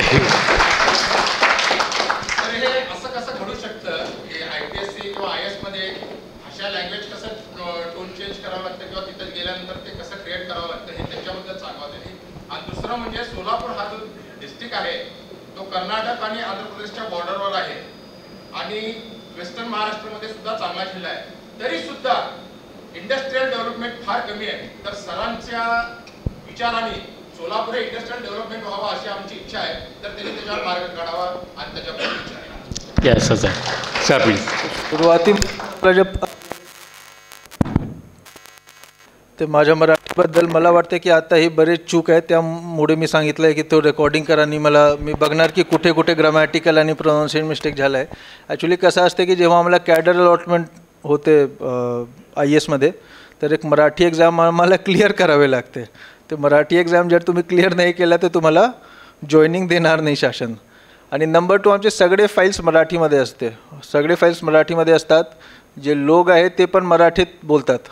आणि आता माझ्यासोबत काय झालं आहे की जेव्हा माझे आईवडील आले होते ते बोलताना मराठी में मैं उनसे बोलने लगता था. तो एवढा सवय झाला आहे. त्यामुळे हे काय. दुसरा जे तुम्ही प्रश्न विचारला इंडस्ट्रियल डेव्हलपमेंटबद्दल, तर बघा एक ॲक्च्युली जर तुम्ही GDPला ॲनालाइज केलं ना, देशच्या GDPला ॲनालाइज केलं तर सर्वात जास्त जे कॉन्ट्रीब्युशन असते ते सर्व्हिस सेक्टरचे असते. लोएस्ट आहे तुमच्या ॲग्रिकल्चर सेक्टर. त्या ॲग्रिकल्चर सेक्टरच्या मला वाटते GDPमध्ये 13-14% त्याचं योगदान आहे. त्यानंतर तुमच्या मॅन्युफॅक्चरिंग सेक्टर आहे, इंडस्ट्रियल ज्याला आम्ही म्हणतो, त्याच्या मला वाटते की 20-25% आहे. आणि बाकी 55-60% सर्व्हिस सेक्टरचे आहे. IT, BPO, बँकिंग हे सगळे फायनान्स तो झाला. तर म्हणून जे तुम्ही मला सांगितलं ना की इंडस्ट्रियल डेव्हलपमेंट कसा होईल, तर मला वाटते की इंडस्ट्रियल मॅन्युफॅक्चरिंग डेव्हलपमेंट जेवढा व्हायची आहे तेवढा झाला. इथे टेक्स्टाईलच्या पण आहे, गारमेंटच्या पण आहे, आणि बरेच युनिट्स आहेत, मोठे पण आहे, लहान पण आहेत, हा ना. जेवढे तुमचे लेबर त्यामध्ये अब्झॉर्ब व्हायचे होते ते पण झाले. मतलब एवढेच झाले की मोस्टली कर्नाटक आणि आंध्रामधून पण लेबर त्यामध्ये काम करतात. आता जर नेक्स्ट जे आम्ही बघितलं तर मला असं वाटते की जे नेक्स्ट डेव्हलपमेंट येईल ते सर्व्हिस सेक्टरमधून येईल, तुमच्या BPO IT सेक्टर यामधून येईल. आणि म्हणूनच मी सांगताना विसरलो, पण म्हणूनच मी एअरपोर्टसाठी एवढा जास्त मी प्रयत्न केला आहे. कशासाठी मी उदाहरण देतो तुम्हाला. माझ्या इंजिनिअरिंग जसं मी सांगितलं IIT खडगपूरमधून, आणि IIT खडगपूर हा पहिला IIT होता. 1951 मला वाटतं 1951 तो स्थापित झाला होता. त्यानंतर त्याचे 6-8 वर्ष नंतर IIT बॉम्बे झाला, त्यानंतर IIT दिल्ली झाला आणि सगळे झाले. सुरुवातीमध्ये IIT खडगपूर IIT बॉम्बे आणि IIT दिल्लीपेक्षा फार जास्त चांगला होता. मतलब कंपॅरिझन नव्हते काय, कंपॅरिझन नव्हता, कारण हा तुमच्या सर्वात जुने IIT होते. सर्वात चांगले प्रोफेसर्स होते ते IIT खडगपूर जॉईन झाले. झाला काय की खडगपूर आणि कलकत्ता जवळपास 3.5 तास लांब आहे. बॉम्बे आणि दिल्लीमध्ये एअरपोर्ट आहे. तर जेव्हा प्लेसमेंट होते ना मतलब कॉलेजमध्ये, तर सर्व जे कंपनीज आहेत त्यांच्यासाठी आता प्लेसमेंट घ्यायला कोण येणार? कंपनी तुमच्या कनिष्ठ अधिकारीला तर पाठविणार नाही, सगळे वरिष्ठ अधिकारी VP आणि हे सगळे लोकांना पाठविणार. तर त्यांच्यासाठी एकदम सिंपल आहे की बॉम्बेमध्ये फ्लाईट आहे, बॉम्बे तुम्ही लँड करा, IIT बॉम्बे कॅम्पस जा, दिल्ली लँड करा, दिल्ली IIT दिल्ली कॅम्पस जा, तिथे जेवढे लोकांना घ्यायचे तुम्ही घ्या. आणि ते संपल्यानंतर तुम्ही कलकत्ता या. एक तर कलकत्ता एअरपोर्टच्या कनेक्टिव्हिटी पण फार काही चांगला नाही आहे. कलकत्ता या आणि त्यानंतर ट्रेन किंवा मतलब गाडीवाडी पकडून ते 3.5 तास या. हे बहुत छोटा रिझन आहे, बट ॲक्च्युअल रिझन हेच आहे. एक वेळी बॉम्बे दिल्लीमध्ये प्लेसमेंट चांगला होऊ लागली, तर त्यानंतर ज्यांचे रँक चांगला होत गेले ते खडगपूरच्या ऐवजी ते बॉम्बे दिल्लीमध्ये शिफ्ट झाले, तर तिथे लोक जाऊ लागले. आणि म्हणूनच आज बॉम्बे दिल्लीच्या नंतर 3रा नंबर खडगपूरचा आहे. हे जे आम्ही सांगतो ना की IT पार्क झाला पाहिजे आणि BPO झालं पाहिजे, मला सांगा की IT पार्क सुरू करण्यासाठी आता सगळे IT कंपनीज कुठे आहेत? हैदराबाद आणि बरेच बँगलोरमध्ये खूप जास्त आहेत आणि बॉम्बेमध्ये पण खूप जास्त आहेत. आता IT पार्क सुरू करायची किंवा नाही करायची हा निर्णय कोण घेईल? एकदम जे वरिष्ठ अधिकारी किंवा जे मालक आहे तो कंपनीचा तोच घेईल.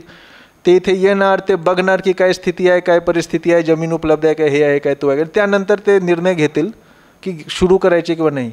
ते बंबईमध्ये जे कंपनीचा मालक आहे, जे करोडो अरबो उसका सॅलरी आहे, उसका त्याच्याकडे पैसे असतील, ते काय सिद्धेश्वर एक्सप्रेस पकडून ट्रेनने येईल काय सोलापूर? तो येणारच नाही. मी तुम्हाला एकदम सांगतो, तो बँगलोरमधून ट्रेन पकडून येणार काय? पहला होता है उनका एक्सपेक्टेशन है कि एयरपोर्ट तो होगा ही. ज्यावेळी त्यांना माहिती होणार नाही की ते एयरपोर्ट नहीं है, तिथेच खत्म, ते येणार नहीं. आपको लगता है कि जो अरबों का है वो सिद्धेश्वर एक्सप्रेस पकड़ के आएगा कि फिर जाएगा, अप डाउन करेगा की शुरू करेगा, वो आएगा ही नहीं. खडगपूरसोबत हे IIT खडगपूरसोबत हेच घडलं होतं. म्हणूनच मी एवढा प्रयत्न करत आहे की एअरपोर्ट सुरू झालं पाहिजे. ते सुरू होईल, डिसेंबर जानेवारी सुरू होईल. धन्यवाद सर, थँक्यू सर. अजून एक प्रश्न बोला. पाणी पुरवठ्याचा प्रश्न अगदी जटिल आहे. 5-6 दिवसांनी पाणी मिळतं सोलापूरला, तर त्याबद्दल दूर पाणी आणण्यापेक्षा ते तर आणायचंच आहे, पण आपल्या सोलापुरातल्या ज्या जुन्या विहिरी आहेत त्या जर साफ केल्या तर ते खूप फरक पडेल. तसंच जुनी मिलमधली एक विहीर ती 100 फूट डायमीटरची आहे, तिचा जर उपसा केला तर काही प्रमाणात पाण्याचा प्रश्न सुटू शकेल. याबद्दल कारवाई व्हावी. बघा, सोलापूरमध्ये जे 5 ते 6 दिवसांनी तुम्हाला पाणी मिळत आहे, सर्वांना माहीत आहे की उजनी एक मात्र स्रोत आहे पाणीच्या पूर्ण जिल्ह्याचा. जसं मी सांगितलं होतं की उजनी यावेळी -60% पर्यंत गेला होता. आता उजनीचं जे पाणी आहे ते कुठे जात आहे, मतलब त्याचे जे डिस्ट्रीब्युशन तुम्ही बघितला ते तुम्हाला काय वाटते, सिंचाईमध्ये किती जात आहे आणि पिण्याच्या पाणीच्या किती हे असेल? सिंचाईला 60%च्या जवळ जातं. ॲक्च्युली तो 70-75% आहे सिंचाईसाठी. तर जर मी त्यासाठी सांगितलं की जर तुम्ही ऊस घेणार ना तर तुमच्या सिंचाईमध्ये जास्त पाणी जाणार, डाळिंब जर घेतला तर तो कमी होईल आणि त्यासाठी तुम्हाला त्यामुळे तुमच्या पिण्याच्या पाणीचा तुमच्या प्रश्न सुटेल. नंबर 1. नंबर 2, तुम्हाला पण माहीत आहे की आता एक समांतर जलवाहिनी उजनीवरून कन्स्ट्रक्शन होत आहे. 110 किलोमीटर त्याची लंबाई आहे आणि त्यापैकी 103 किलोमीटर कन्स्ट्रक्शन झालं आहे. आता जे तुमच्या पाईपलाईनचे विषय असते ना, कुठल्याही प्रोजेक्टचा विषय असते, तर लोकांनाही मतलब प्रॅक्टिकली माहीत नसते. त्यांना काय वाटते की यामध्ये काय आहे, एक पाईपलाईन टाकायचे आणि झाला, यामध्ये काय हे आहे. पण त्यासाठी तुम्हाला लँड ॲक्विजिशन भूसंपादन करावे लागते. आणि भूसंपादनसारखा किचकट विषय दुसरा प्रशासन कुठला नाही आहे. मी तुम्हाला सांगतो, जेव्हा मी जॉईन केला होता, अच्छा पाईपलाईनमध्ये कसं आहे की 110 किलोमीटरच्या पाईपलाईन आहे. जर 10 मीटर पण तुम्हाला शेतकरी जमीन नाही देत आहे तर तुमच्या गेला ना पाईपलाईन. तुम्हाला तर 1-1 मीटर ते कन्स्ट्रक्शन करायचे, 1-1 मीटर त्यासाठी भूसंपादन करायचे. जेव्हा मी जॉईन केलं तर 352, मी मोजून सांगतो तुम्हाला, 352 पॅचेसमध्ये शेतकऱ्यांचा विरोध होता. याचे खाली मतलब आपसात खूप भांडण असते की हे माझ्या जमीन आहे, तो सांगणार की नाही माझ्या जमीन आहे, मला त्याचे कंपन्सेशन मिळायला पाहिजे. तो सांगणार की नाही माझ्या एवढ्या जमीन जातात. तुमच्या जे सोलापूर म्युन्सिपल कॉर्पोरेशनचे लोक आहे, मतलब जे लोक ॲक्च्युली कन्स्ट्रक्ट करत आहेत, त्यांचे म्हणणं आहे की नाही एवढा नाही, एवढा कमी जात आहे. आणि खूपच भांडण असते मतलब. आणि असं तर आहे नाही की तुम्ही पोलीस प्रोटेक्शनमध्ये सगळे, ते शेवटची टप्पा असतो की काहीच नाही झालं तर आम्ही पोलीस प्रोटेक्शनमध्ये घेऊ. 352 पैकी मला जे आठवण आहे 317 मुद्दे आम्ही एक एक करून प्रांतनी तहसीलदारनी एक एक करून संपवले. त्यासाठी शेतकऱ्यांच्या सोबत बैठक घ्यावे लागते. त्यानंतर मतलब कुठल्याही मतलब जे पण तुमच्याकडे नियम असेल, शाम धंड भेद नीत जो कहते हैं, सब कुछ आजमा के वो ज़मीन हम लेते हैं. 110 पैकी 103 किलोमीटर आता झालं आहे. आता कुठे अटकलं आहे मी तुम्हाला सांगतो. एक फॉरेस्टचा पॅच आहे. आता फॉरेस्टच्या जर तुम्हाला जमीन घ्यायची तर तुम्हाला त्याच्याऐवजी तुम्हाला कंपन्सेटरी फॉरेस्टेशन लँड द्यावे लागेल. जर तुम्ही त्यांच्याकडून 1 हेक्टर जमीन घेतली तर तुम्हाला दुसऱ्या ठिकाणी त्यांना 1 हेक्टर जमीन द्यावे लागेल. आणि सर्वात महत्त्वपूर्ण तो त्यांना मान्य असला पाहिजे. तुम्ही कुठल्याही जमीन दिला तर ते सांगणार की नाही आम्हाला मान्य नाही. आणि तो फाईल कुठे जाते ते गव्हर्नमेंट ऑफ इंडियामध्ये मिनिस्ट्री ऑफ एन्व्हायरमेंट अँड फॉरेस्टकडे जाते. ते जेव्हा अप्रूव्ह करणार ना तेव्हा तो तुम्हाला अप्रूव्हल होईल. यामुळे खूपच मतलब असा प्रश्न आहे की एक एक पॅचवर तुम्हाला काम करावे लागते. एक वेळी भूसंपादन झालं त्यानंतर तर काहीच नाही आहे ना. तुम्ही पाईपलाईन टाकणे काय फार अवघड विषय नाही आहे, एकदम सोप गोष्ट आहे. त्यामुळे आता 103 किलोमीटर झालं आहे. मला असं वाटते की जॅकवेल पण ते मनपायुक्त पूर्ण प्रोसेस बघत आहेत. जॅकवेल पण मला वाटते तुमच्या ऑलमोस्ट पूर्ण झालं आहे. डिसेंबरपर्यंत मोस्ट प्रॉबेबली ते समांतर जलवाहिनी पूर्ण होईल आणि त्यामुळे तुम्हाला पाणी जास्त मिळणार. आता ते 3 दिवसचे मिळणार, 3 दिवसांनी मिळणार की 4 दिवसांनी मिळणार ते त्याचे उत्तर मनपायुक्त देऊ शकतात. तो मी नाही बघत. नाही, हे मतलब खरं स्थिती आहे की आमच्या काम आहे भूसंपादन, त्यांच्या काम आहे कन्स्ट्रक्शन आणि त्यानंतर शहरमध्ये किती पाणी द्यायचे ते मनपायुक्तच्या हे असते. तुमच्या जे तिसरा हे होता की सगळे जे विहीर आहे ते साफसफाई करायची आहे, तर त्याबद्दल मी नक्की विचार करू. अगेन मी सांगतो तो माझा विषय नाही आहे. सिटीमध्ये जे पण हे काम असते ना ते मनपायुक्त बघतात, बरोबर. पण मी मॅडमला सांगतो आणि तुम्ही इकडे मॅडमशी भेटून पण घ्या, मी हेच सांगणार. ठीक आहे, चलिए, okay, thank you sir. Thank you. Uttargaonkar sir बोला. स्पर्धा परीक्षेची तयारी करताना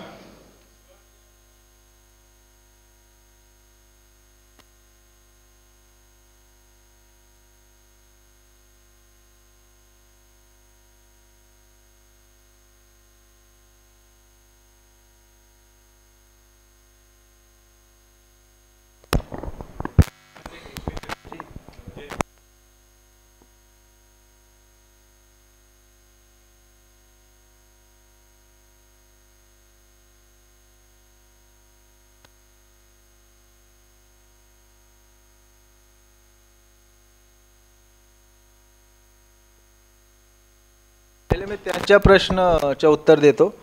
त्यांच्या प्रश्न जे बाकी लोक जर ऐकलू नाही शकेल त्यासाठी मी म्हणून मी रिपीट करतो.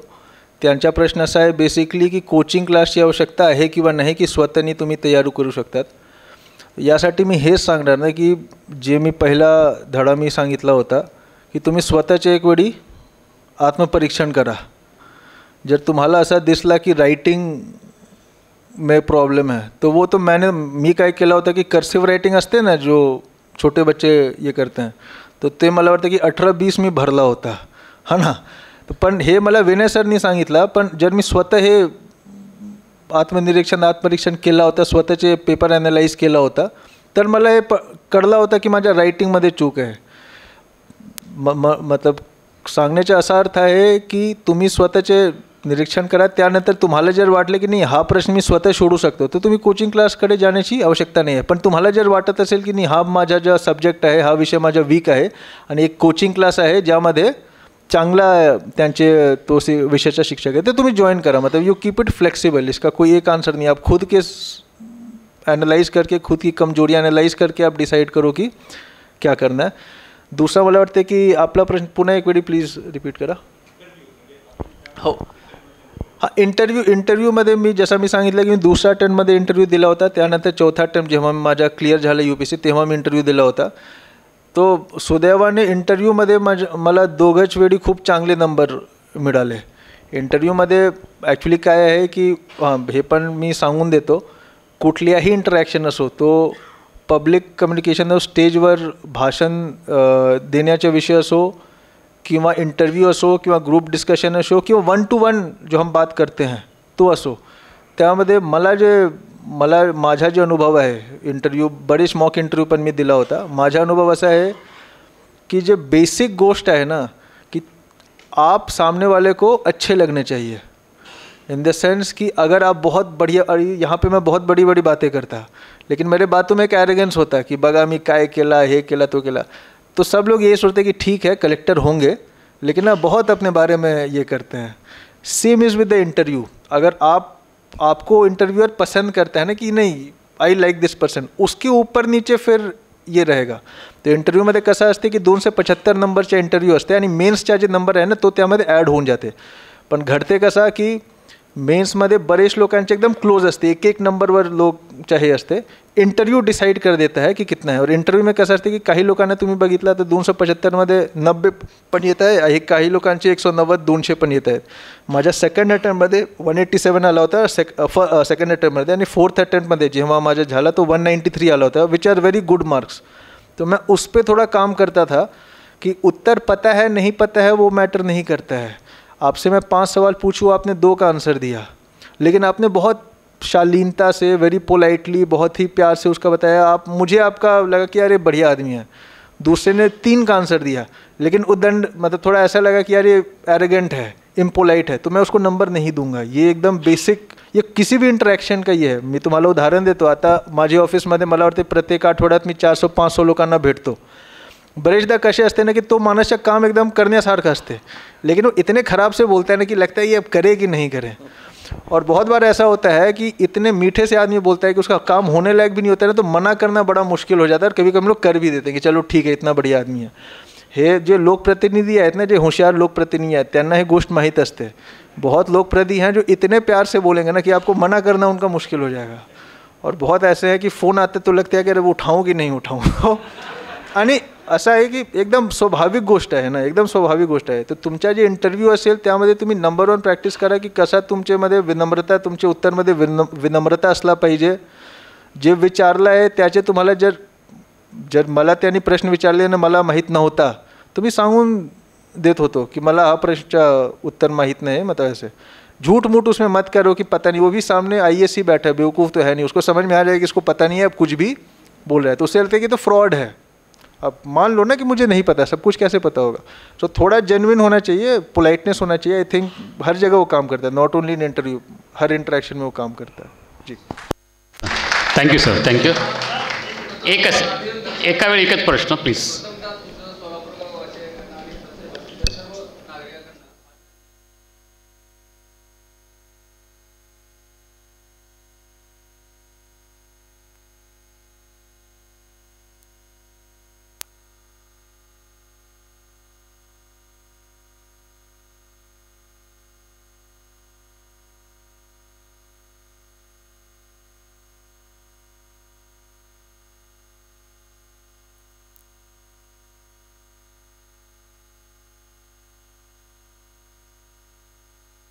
Thank you sir. सर आपका अपना सब्जेक्ट कौन सा था यूपीएससी से?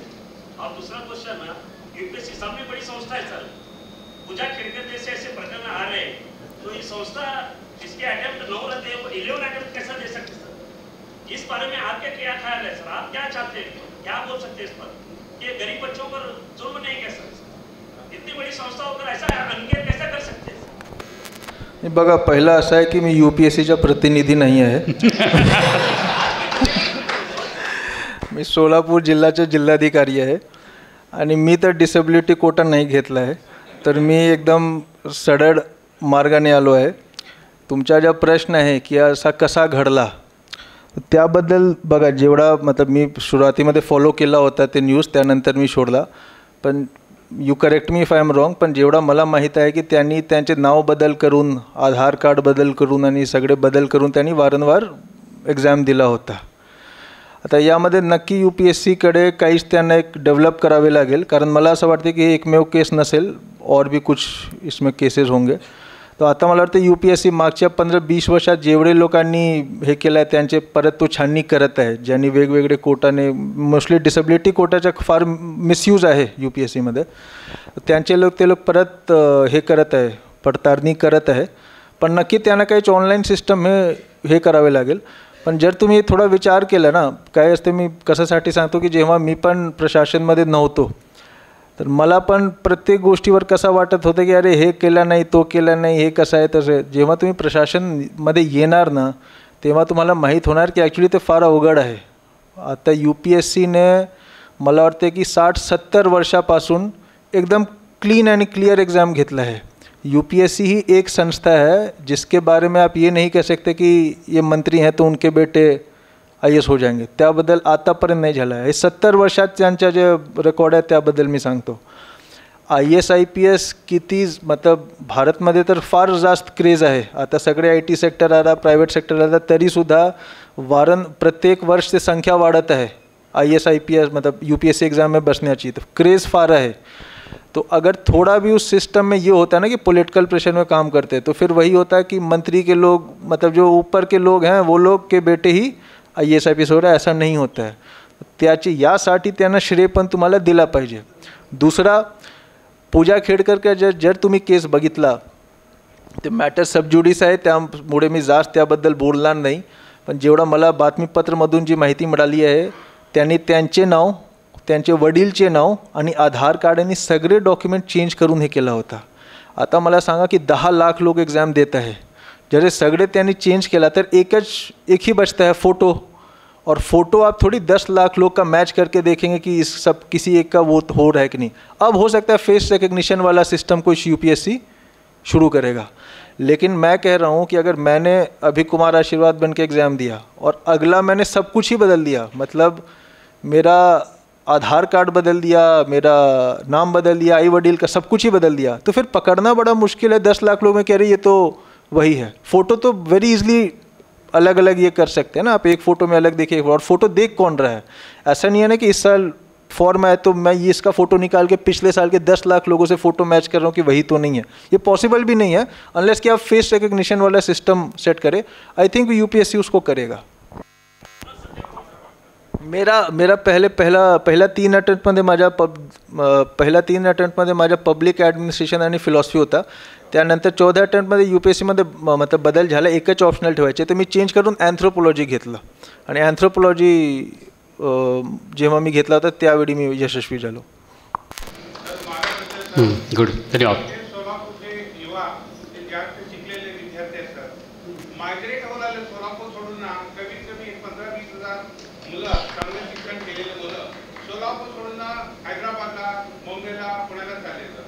हे आमच्या सोलापूरच्या युवा संघटना जाऊ नये, आमच्या सोलापूरचं मायग्रेट होऊ नये. 2-3 लाख लोक सोलापूर सोडून चालले, तर याच्यावर सर तुमचं काय ओपिनियन सर? जसं मी सांगितलं ना की जोपर्यंत तुमच्या IT आणि BPO सेक्टर येणार नाही तोपर्यंत तुमच्या हे जे मायग्रेशन आहे तो थांबणार नाही. त्यासाठी सगळे सुरू आहे. दुसरा ॲक्च्युली कसं असते, मायग्रेशन 2-3 प्रकारचे असते. एक प्रकार आहे की इथे नोकरी नाही लागली, काहीच नाही लागली, तर तिथे जाऊन तो लेबरच्या काम करत आहेत, तो थांबला पाहिजे. आणि जे आम्ही उजनीच्या हे टुरिझम सगळे सुरू केलं आहे ना, मी सांगितलं तुम्हाला, एक प्रत्येक तालुक्यामध्ये कृषी पर्यटनच्या एक केंद्र पण आम्ही सुरू करत आहोत. मग सर्व शेतकऱ्यांना बोलून त्यांना आम्ही सांगणार की कसा तुम्ही फार्म हाऊसमध्ये सगळे ॲक्टिव्हिटी आणि खेळकूद सुरू करा. तिथे लोक येतील तुमचे हे बघायला आणि तिथे तुम्हाला जे तुमच्या शेती उत्पादन आहे त्याचे थेट ते तुमच्याकडून खरेदी करतील, तुम्हाला जास्त पैसे पण मिळणार. तो हे जे अशा प्रकारचे जे लेबर आहे, अशा प्रकारचे जे मायग्रेशन आहे ते मुंबई, हैदराबाद, पुणे जाऊन जे तिथे लेबरचं काम करतात तो थांबला पाहिजे. त्यासाठी तुम्हाला शेतीमध्ये हे करावे लागेल, जसं कृषी पर्यटन असो की जे पण असेल. आणि दुसरा IT सेक्टर डेव्हलप करावे लागेल. नंबर 2, दुसरा प्रकारचे जे मायग्रेशन आहे ना की मुंबई पुण्यामध्ये चांगली नोकरी लागली, त्यामध्ये मायग्रेशनमध्ये मला नाही वाटत की कुठल्या प्रकारची अडचणी आहे. आता तुम्ही ऐसा म्हणता, पण ऐसा समझा कि आपके घर में किसी का 1-2 लाख का नौकरी बॉम्बे में लग गया, तो आप थोड़ी बोलेंगे कि नहीं तुम सोलापुर में रहो. वो माइग्रेशन में कोई दिक्कत नहीं है. मी पण बिहारतून आलो नाही थे, त्या मायग्रेशनमध्ये प्रॉब्लेम नाही आहे. मायग्रेशनमध्ये प्रॉब्लेम काय आहे की तुम्ही तिथे जाऊन स्लम्समध्ये तुम्हाला राहावे लागते, तुम्हाला लेबरची नौकरी करावी लागते, उसमें दिक्कत है ना. तो ये 2 माइग्रेशन में फ़र्क है. लेबर वाला जो माइग्रेशन रुकने के लिए कि वहाँ जाके लेबर ना होना पड़े, उसके लिए आपको शेती में आपको ये करना पडेगा. आणि दुसरा तुम्हाला IT BPO सेक्टर डेव्हलप करावे लागेल. मतलब सोलापूरमध्ये ते झाल्याशिवाय तो थांबणार नाही. नक्की सर.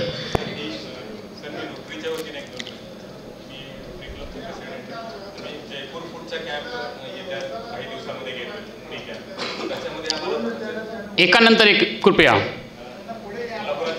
लोकांना आपण जयपूर फूड आणि हँड प्रोव्हाइड करतो, त्याच्यामध्ये आम्हाला आपली थोडीशी मदत लागणार आहे, कारण या लोकांपर्यंत पोहोचणं हे दरवेळेला आम्हाला डिफिकल्ट जातं. हा पहिला पार्ट. आणि दुसरा पार्ट, आम्ही एन्व्हायरमेंटमध्ये मियावाकी किंवा ग्रीन पॅचेस वगैरे याच्यावर पण खूप काम करतो. सोलापूरमध्ये शहरात तर पर्टिक्युलरली याचं खूप डिसऑर्डर दिसतोय, त्याच्यामुळे इथलं टेम्परेचर आणि या सगळ्या गोष्टीचा प्रॉब्लेम येतो. इथे पण थोडासा आम्हाला सपोर्ट आपल्याकडे. तुम्ही ऑफिसमध्ये त्याबद्दल चर्चा करू ना. नक्की. सरांनी सांगितलं की जेव्हा सरांनी सिव्हिल सर्व्हिसेस एक्झाम दिली त्यावेळी जवळपास 10 लाख कॅन्डिडेट्स त्या ठिकाणी त्यांनी एक्झाम दिली होती. सर लेटेस्ट डेटा असं सांगतं आहे 2023ची.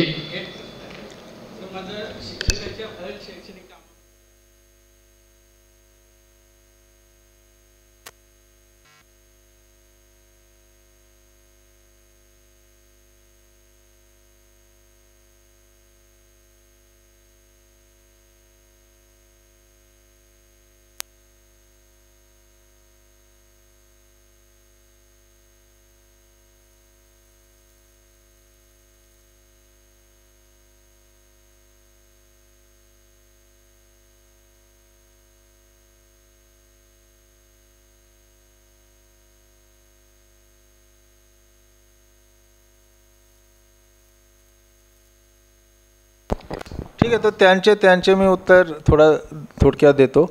ॲक्च्युली कसं आहे की हा व्याख्यानमाळा आहे ना. हा जो तुमचा प्रश्न आहे ना, ते नेमकी तुमच्या संघटनाला माझ्या ऑफिसमध्ये येऊन हे माझ्यासमोर प्रस्तुत केलं पाहिजे. तरीसुद्धा तुम्ही प्रस्तुत केलं तर त्याचं मी उत्तर देतो. BLOच्या कामबद्दल बरेच BLO चांगले काम करत असतील, पण जर तुम्ही डेटा बघितला ना, मागच्या 1 महिन्यात BLOने किती फॉर्म 6 फॉर 7 गोळा केल्या ते एक वेळी तुम्ही पाहून घ्या.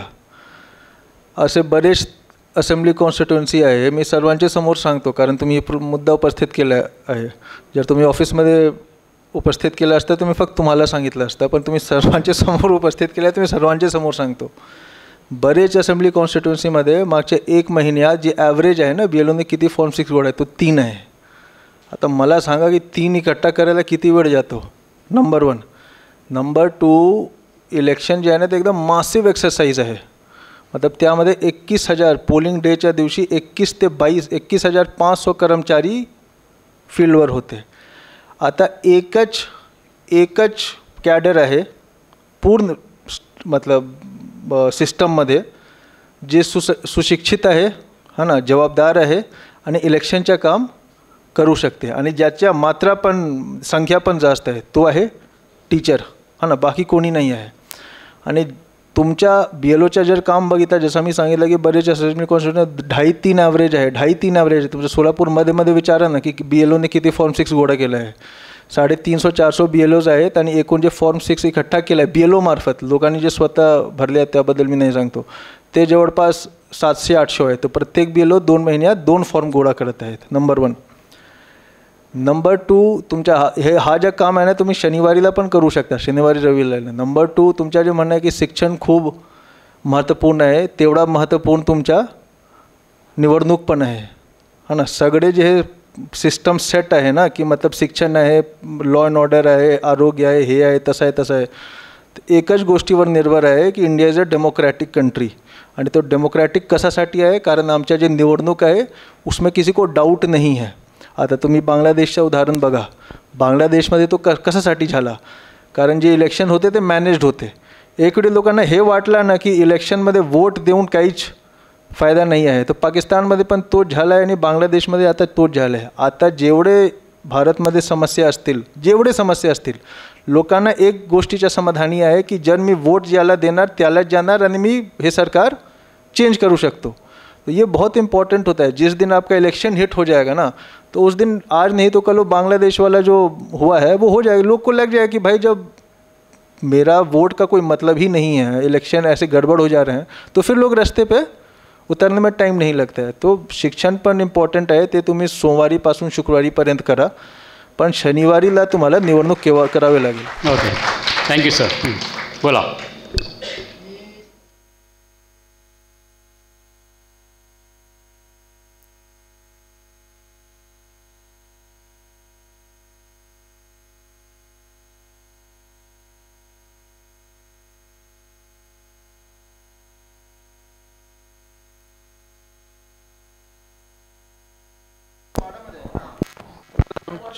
बरोबर. तर तुमच्या माडा करमाडामध्ये बसा ना, बसा. तुमच्या माडा करमाडामध्ये बॅकवॉटर आहे. तुमच्या तिथे जे भूजलच्या पातळी आहे ना, तो खूप चांगला आहे. त्या ठिकाणी जर तुम्ही ऊस घेतला तर त्याबद्दल काहीच हे नाही आहे, है ना. पण माझं हेच म्हणणं आहे की आज नाही, तिथे पण भूजलच्या जे पातळी आहे तो खाली जात आहे, असं नाही आहे की ते मेंटेन आहे, है ना. कारण ग्लोबल वॉर्मिंग तुमच्या क्लायमेट चेंजर होत आहे. तर त्या ठिकाणी पण बाकी लोकांना 10 वर्ष नंतर प्रॉब्लेम येईल, तुम्हाला 30-40 वर्ष नंतर प्रॉब्लेम येईल, पण तो प्रॉब्लेम येणार. दुसरा तुमच्या ज्या केळीबद्दल आहे, तर मला वाटतं की करकम किंवा कुठेतरी तर मी गेलो कंदर. अच्छा, तुम्ही होता काय त्या ठिकाणी? अच्छा, ओके, त्यामुळे तुम्ही विचारता. तर तुमच्या करकममध्ये तुम्ही लोक एक गोष्टी मला सांगितले होते की आम्हाला एक बनाना रिसर्च सेंटर हवे, हा ना. तुमच्या जे माननीय आमदार साहेब आहेत संजय शिंदे साहेब, त्यांनी प्रयत्न केला आहे, आमच्या कृषी विभागाने प्रयत्न केला आहे. मला वाटतं की तुमचे निवडणूकच्या अगोदर एक चांगला खबर मिळेल, पण मी काहीच कमिटमेंट तुम्हाला नाही करतो, हा ना. पण मोस्टली वो मंजूर हो जाएगा, है ना. Okay sir, thank you sir. वेळ होतो आहे. एक अजून तुम्हाला सूचना देतो मी. ऊस आणि केळीमध्ये काय डिफरन्स आहे तुम्ही जर बघितला ना, तर केळी जेव्हा मी कंदरला गेलो होतो सगळे लोक ड्रिप इरिगेशनवर केळी घेत होते, है ना. तर तो चांगला आहे तुमच्या. पण ऊसमध्ये ड्रिपच्या फार कमी तुम्हीच करता, पण बाकी मतलब त्याचे प्रमाण खूप कमी आहे ऊसमध्ये. केळीमध्ये तरीसुद्धा आहे. तर जर तुम्ही केळी ड्रिपवर घेतला तर चांगला गोष्ट आहे ना, तुमच्या पाणीचा वापर खूप कमी आहे. पण ऊसमध्ये लोक ॲक्च्युली करत नाही ड्रिपचा वापर. तुम्ही करता, चांगली गोष्ट आहे, पण लोक करत नाही. तर ऊस आणि केळीमध्ये हा एक मोठा डिफरन्स ना.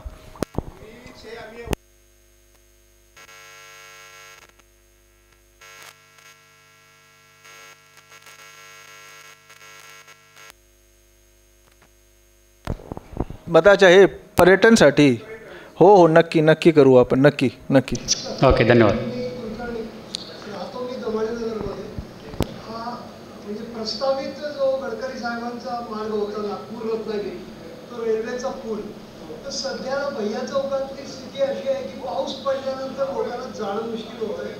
आणि तो रेल्वेचा पूल दिवाळीनंतर पाडणारे म्हणत आहेत, पण जो पर्यायी रस्ता आहे तो काही लवकर व्हायला तयार नाही. याबाबत PWD असेल, आपलं खातं असेल, राष्ट्रीय महामार्ग, याबद्दल जरा कोऑर्डिनेशन करून हा प्रश्न आपण मार्गी लावावा अशी विनंती आहे. नक्की सर म्हणताय. शेवटचा प्रश्न प्लीज.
तुमच्या कंप्लेन ॲपचा भाग पुन्हा सांगा ना, तुम्ही ऐकू नाही शकलो.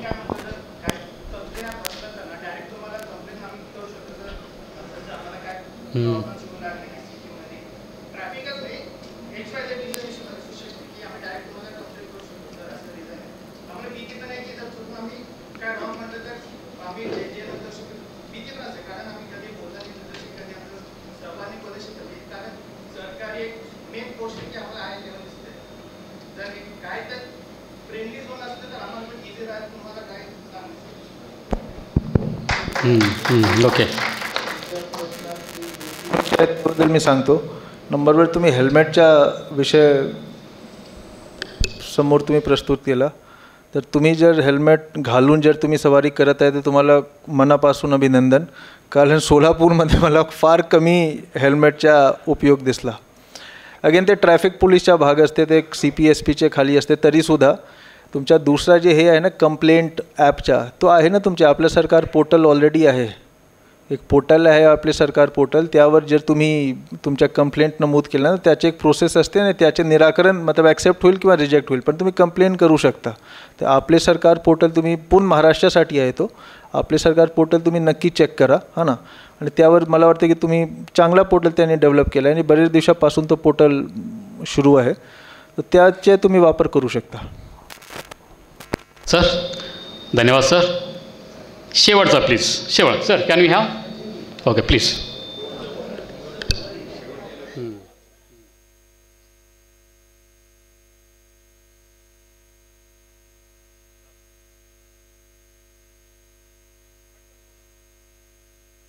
पटकन बोला सर. आपण बोला, मोठ्याने बोला. जवळ येऊन बोला.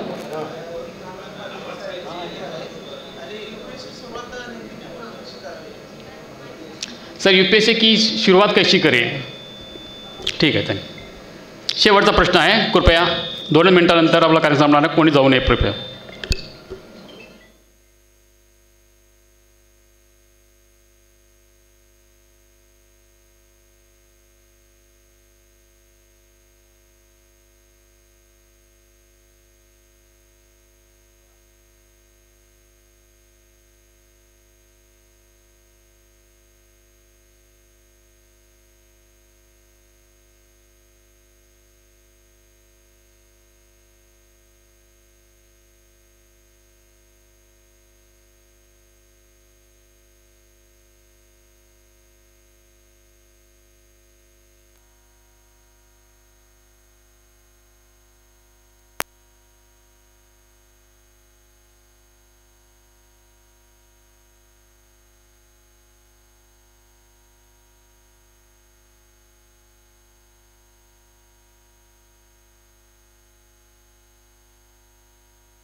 कळला तुमचा प्रश्न कळला. बसून ज्या मी सांगतो त्याबद्दल. तर नंबर 1 असं आहे की तुमच्या टेल टू हेड टू टेलपर्यंत जे पाणी आलं पाहिजे ना, तर तेवढं पाणी असला पण पाहिजे. जसं मी सांगितलं तुमच्या -60% डॅम होता, तर आम्ही प्रत्येक जागा मी पाणी देऊ नाही शकणार. तुम्हाला हा जो बेसिक प्रॉब्लेम आहे हे तुम्हाला मतलब लक्षात ठेवावे लागेल की जर तुमचे पाणी आहेच नाही तर ते पोहोचणार कसं आहे. प्रेशर लागते पाणीला, नंबर 1. नंबर 2 तुम्ही म्हटला की लोकप्रतिनिधी जिथे सांगतात तिथे तुम्ही सोडतात. तर लोकप्रतिनिधी जे कालवा समितीमध्येच असतात ना. तुम्ही एकीकडे तुम्ही सांगितलं की कालवा समितीमध्ये तो प्रश्नचा हे झालं पाहिजे आणि दुसरीकडे तुम्ही सांगतात की लोकप्रतिनिधी जिथे सांगतात तिथे पाणी तुम्ही सोडतात. तर लोकप्रतिनिधीच आहेत ना कालवा समितीमध्ये. मग दुसरा तुमच्या मला असं वाटते की आता उजनीच्या अजून एक प्रॉब्लेम मी सांगतो तुम्हाला. उजनीमध्ये 14 TMC गाड आहे, 14 TMC है ना. जर तुम्ही 14 TMC काढून टाकला ना तर तुमच्या बरेच पाणीचा प्रश्न तुमच्या काही वर्षपर्यंत सुटेल. आता 14 TMC गाड काढण्याचा जे प्रश्न आहे ते शासन स्तरावर असते. मतलब कारण तुमच्या जे गाड आहे ते लाईव्ह स्टोरेजमध्ये आहे आणि डेड स्टोरेजमध्ये आहे. लाईव्ह स्टोरेज म्हणजे पाणीचे खाली आहे, पाण्याचे खाली तुमच्या गाड आहे. तो काढण्यासाठी जिल्हा प्रशासन तो नाही काढू शकत. त्यासाठी तुम्हाला वेगळे ड्रेजर आणि ते ट्रॉलर जे ठाणे वाण्यामध्ये यूज होत असते ना त्याच्या हे करते, त्यामुळे ते शासन त्याचे टेंडर करतो, बरोबर, शासन त्याचे टेंडर करता. आणि जोपर्यंत मला माहीत आहे शासनाने 2017मध्ये एक टेंडर काढला होता, त्यावर बरेच आक्षेप आले की मतलब ह्यांना फायदा करण्यासाठी त्यांना फायदा करण्यासाठी काही कारणामुळे मतलब असा आक्षेप आले आणि शासनाने तो कॅन्सल केला. आता पुन्हा त्यांनी एक ड्राफ्ट टेंडर डॉक्युमेंट पब्लिश केलं आहे, मतलब की टेंडरचे असं अटी शर्ती आम्ही ठेवू. आमच्याकडे महाराष्ट्र राज्यामध्ये 5 महामंडळ आहे, जसं आमच्या कृष्णा खोरे महामंडळ आहे, तसेच औरंगाबादमध्ये पण आहे, नागपूरमध्ये पण आहे, प्रत्येक जगह आहे, नाशिकमध्ये पण आहे. तो हे 5 महामंडळच्या ते अभिप्राय घेतात की हा जे आम्ही ड्राफ्ट टेंडर डॉक्युमेंट पब्लिश केला आहे तो त्यामध्ये तुम्हाला अटी शर्ती तुम्हाला मान्य आहे की त्यामध्ये तुम्हाला बदल हवे. तर 4 कृष्णा खोरे इन्क्लुडिंग कृष्णा खोरे महामंडळ, आमच्या महामंडळ आणि बाकी 3 महामंडळांनी त्यांचे अभिप्राय दिला आहे. आणि हा 5वा एक अभिप्राय मला नाशिक किंवा कुठल्या एक महामंडळाचा अभिप्राय शिल्लक आहे. तो अभिप्राय आल्यानंतर तो ड्राफ्ट टेंडर डॉक्युमेंट फायनल होईल आणि त्यानंतर शासन टेंडर करेल आणि त्यानंतर ते 14 DMC गार्ड काढता येईल. ही मी कशासाठी मला माहीत आहे, कारण जेव्हा माननीय उपमुख्यमंत्री फडणवीस साहेब आले होते त्यांना मी ब्रीफ पण केला होता की सर हे मतलब त्या ज्या महामंडळाचे अभिप्राय शिल्लक आहे ते लवकर त्यांच्याकडून घ्यावे आणि त्यानंतर आपण टेंडर पब्लिश करावे. पण खऱ्या अर्थाने हे जिल्हाधिकारीच्या पातळीचा प्रश्न नाही आहे, तो राज्य शासनाचा प्रश्न आहे. तरीसुद्धा मला असं वाटते की एक अभिप्राय आल्यावर ते लोक टेंडर करतील. 14 TMC गार्ड निघाला ना तर तुमचे दक्षिण सोलापूर आणि अक्कलकोट प्रत्येक जगापर्यंत पाणी पोहोचेल. आणि ऐका दुसरा असं आहे की मी पुन्हा सांगतो की हे व्याख्यानमाला आहे. हा जर तुम्ही प्रश्न विचारला आणि जर मी उत्तर नाही दिलं ना तर तुम्हाला वाटणार की माझ्याकडे उत्तर नाही आहे, त्यामुळे मी उत्तर देऊन टाकतो. पण हा जो प्रश्न आहे तुम्हाला नेमका माझ्या ऑफिसमध्ये येऊन, हा ना, तुम्ही माझ्या ऑफिसमध्ये येऊन बोला. तुमचे लोकप्रतिनिधी ऑलरेडी त्याबद्दल माझी बरेचदा त्यांनी बोलले आहेत. आणि त्याच्या पद्धत असं आहे की लोकप्रतिनिधी आलेत माझ्याकडे, ते आले पण आहे, आम्ही बैठक घेऊ आणि शासनाला आम्ही सांगू की असं हे झालं पाहिजे, बरोबर. Okay thank you sir, thank you so much. नाही आपण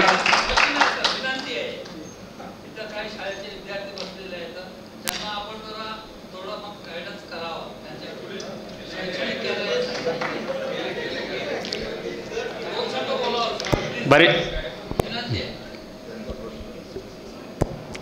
मी इथे जे लोक बसले आहेत मला वाटतं की नंबर 1 तर रविवारच्या सुट्टीच्या दिवस तुम्ही ते लोकांना बसून घेतलं आहे.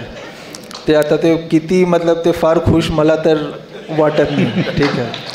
तरीसुद्धा ऑलरेडी मी मतलब मार्गदर्शन केलं आहे. मी पुन्हा सांगतो एक वेळी एकदम शॉर्टमध्ये की थोडा आत्मनिरीक्षण तुम्ही करत राहा. या वयापासून जर तुम्ही तो आदत डेव्हलप केला ना नक्की तुम्हाला खूप फायदा होईल, हा ना. तुमचा गोल याकडे आहे आणि तुमचा मार्ग त्याकडे चाललो तो हे तुम्हाला माहिती झालं पाहिजे आणि त्यानंतर तुम्ही कोर्स करेक्शन करू शकणार. आणि दुसरं जसं मी सांगितलं की तुमच्या हेल्थ, हा ना, कारण जर तुम्ही बघितला ना तर सर्वात पहिले आम्ही हेल्थशी कॉम्प्रोमाइज़ करतो. मतलब एग्ज़ाम आ गया तो सबसे पहले खेलना कूदना बंद कर देते हैं, जबकि एक्चुअली सबसे इम्पॉर्टंट है. मी तुम्हाला सांगतो, जैसे जैसे यहाँ बरेच वयस्कर सीनियर सिटीजन्स पण बसले हैं, त्यांना विचारा स्वास्थ्य से ऊपर एक्चुअली कुछ नहीं होता है. तो आप स्वास्थ्य पे ध्यान रखते हुए आपको जो करना करे. आणि तिसरा, तुमचे आईवडीलच्या तुम्हाला सन्मान केला पाहिजे, पण तुम्हाला नेमका काय करायचे ना तुम्हालाही ठरविला पाहिजे, हा ना. तो हे थोडा विचार करूनच केला पाहिजे. Okay, thank you. Okay sir, thank you so much. सरांनी गेल्या 1.5 ते 2 तासांच्या कालावधीमध्ये अतिशय सुंदररित्या सविस्तरपणे आणि दिलखुलासपणे आपल्याशी चर्चा केली. आपल्यासाठी इतका वेळ दिला. प्रश्न बरेच असतील पण कालावधीचं वेळेचं बंधन आपण पाळावं लागणार आहे. काही प्रश्न असतील तर आपण अवश्य जिल्हाधिकारी कार्यालयाशी संपर्क साधावा आणि त्याप्रमाणे करून घ्यावं. धन्यवाद. आता या कार्यक्रमाचा शेवटच्याकडे वळूया आपण. मी या कार्यक्रमाचं आभार प्रदर्शित करण्यासाठी रोटरी MIDCचे अध्यक्ष श्री अंबाना गड्डम यांना विनंती करतो. त्यांनी कृपया आभार प्रदर्शित करावं. 2 मिनिटात कार्यक्रम संपेल, कृपया कोणी जाऊ नये प्लीज. सन्माननीय व्यासपीठ, उपस्थित श्रोतेरो, उद्योग बँक सेवक सांस्कृतिक मंडळ सोलापूर आणि rotary club of Solapur MIDC यांच्या संयुक्त विद्यमाने गणेशोत्सव बौद्धिक व्याख्यानमालेचे आजचे पहिले पुष्प आणि व्याख्यानमालेच्या आज उद्घाटन कार्यक्रमात उपस्थित असलेले आपले लोकप्रिय कर्तव्यदक्ष असे जिल्हाधिकारी माननीय श्री कुमार आशीर्वाद साहेब यांनी उपस्थित राहून आपल्या या आजच्या पहिल्या कार्यक्रमाचे उद्घाटन त्यांच्या शुभ हस्ते केल्याबद्दल मी आपल्या सर्वांच्या वतीने त्यांचे आभार आणि धन्यवाद व्यक्त करतो. त्यांचे आजच्या व्याख्यानाचा विषय तर आपल्याला माहीतच होता. त्यांनी आपल्या सुंदर वाणीने आपल्याला तर मंत्रमुग्ध केलेलंच आहे. थोडक्यात त्यांनी आपल्यात काय फरक थोडा दाखवला की नेते आपल्याला माहीत आहे की ते सुद्धा समाजकार्य करतात, पण नेत्यांच्या समाजकार्यात आणि प्रशासकीय अधिकाऱ्यांच्या समाजकार्यात किती फरक असतो हे त्यांनी प्रकर्षाने आज आपल्याला जाणून दिलेलं आहे आणि आपल्याला त्याच्यात एक बौद्धिक ज्ञानसुद्धा मिळालेलं आहे. धन्यवाद सर. या कार्यक्रमात वेळात वेळ काढून आल्याबद्दल मी आपले लोकप्रिय जिल्हाधिकारी कुमार आशीर्वाद साहेब यांचे पुनश्च एकदा धन्यवाद व्यक्त करतो आपल्या सर्वांच्या वतीने. आणि मी आपले रोटरियन मित्र श्रीनिवास बिंगी, डायरेक्टर श्रीनिवास बिंगी यांना विनंती करतो की आजच्या आपल्या पाहुण्यांना सोलापुरी चादर आणि मोमेंटो देऊन सन्मान करावा अशी विनंती. धन्यवाद सर. सोलापूरची ही उबदार आठवण सरांसाठी आहे. व्यंकटेश विडप यांच्यातर्फे सुजाता प्रवासी चादर आपण त्यांना भेट देतो आहोत. धन्यवाद. आणि आपण रसिक त्यांनी वेळात वेळ करून आपण उपस्थित लावलीत, इतक्या वेळेपर्यंत आपण थांबलात, या कार्यक्रमाची शोभा वाढवलीत, त्याबद्दल पुनश्च सर्वांचे मनापासून आभार. आणि माननीय अध्यक्षांच्या परवानगीनं या ठिकाणी सत्कार राहिलेला आहे. जयेशबाईंचा पण सत्कार या ठिकाणी करावायचा आहे. मी अध्यक्षांना विनंती करतो. धन्यवाद. Yes sir. धन्यवाद सर. पुनश्च एकदा सर्वांचे मनापासून आभार. उद्या दुसरं पुष्प आपण घुमणार आहोत आणि श्री व्यंकटेश करमकोंडा जे मूळचे सोलापूरचे आहेत, सध्या मुंबईत असतात, हे प्रतीच यश अशा प्रकारचे उद्योजक आहेत. त्यांचं व्याख्यान आहे आणि त्यांचा विषय आहे इथंच रुजवूया आपली कौशल्ये. सर्वांनी उद्या संध्याकाळी 6:30 वाजता आपण राहावं अशी विनंती आहे. धन्यवाद. शुभरात्री. Good night.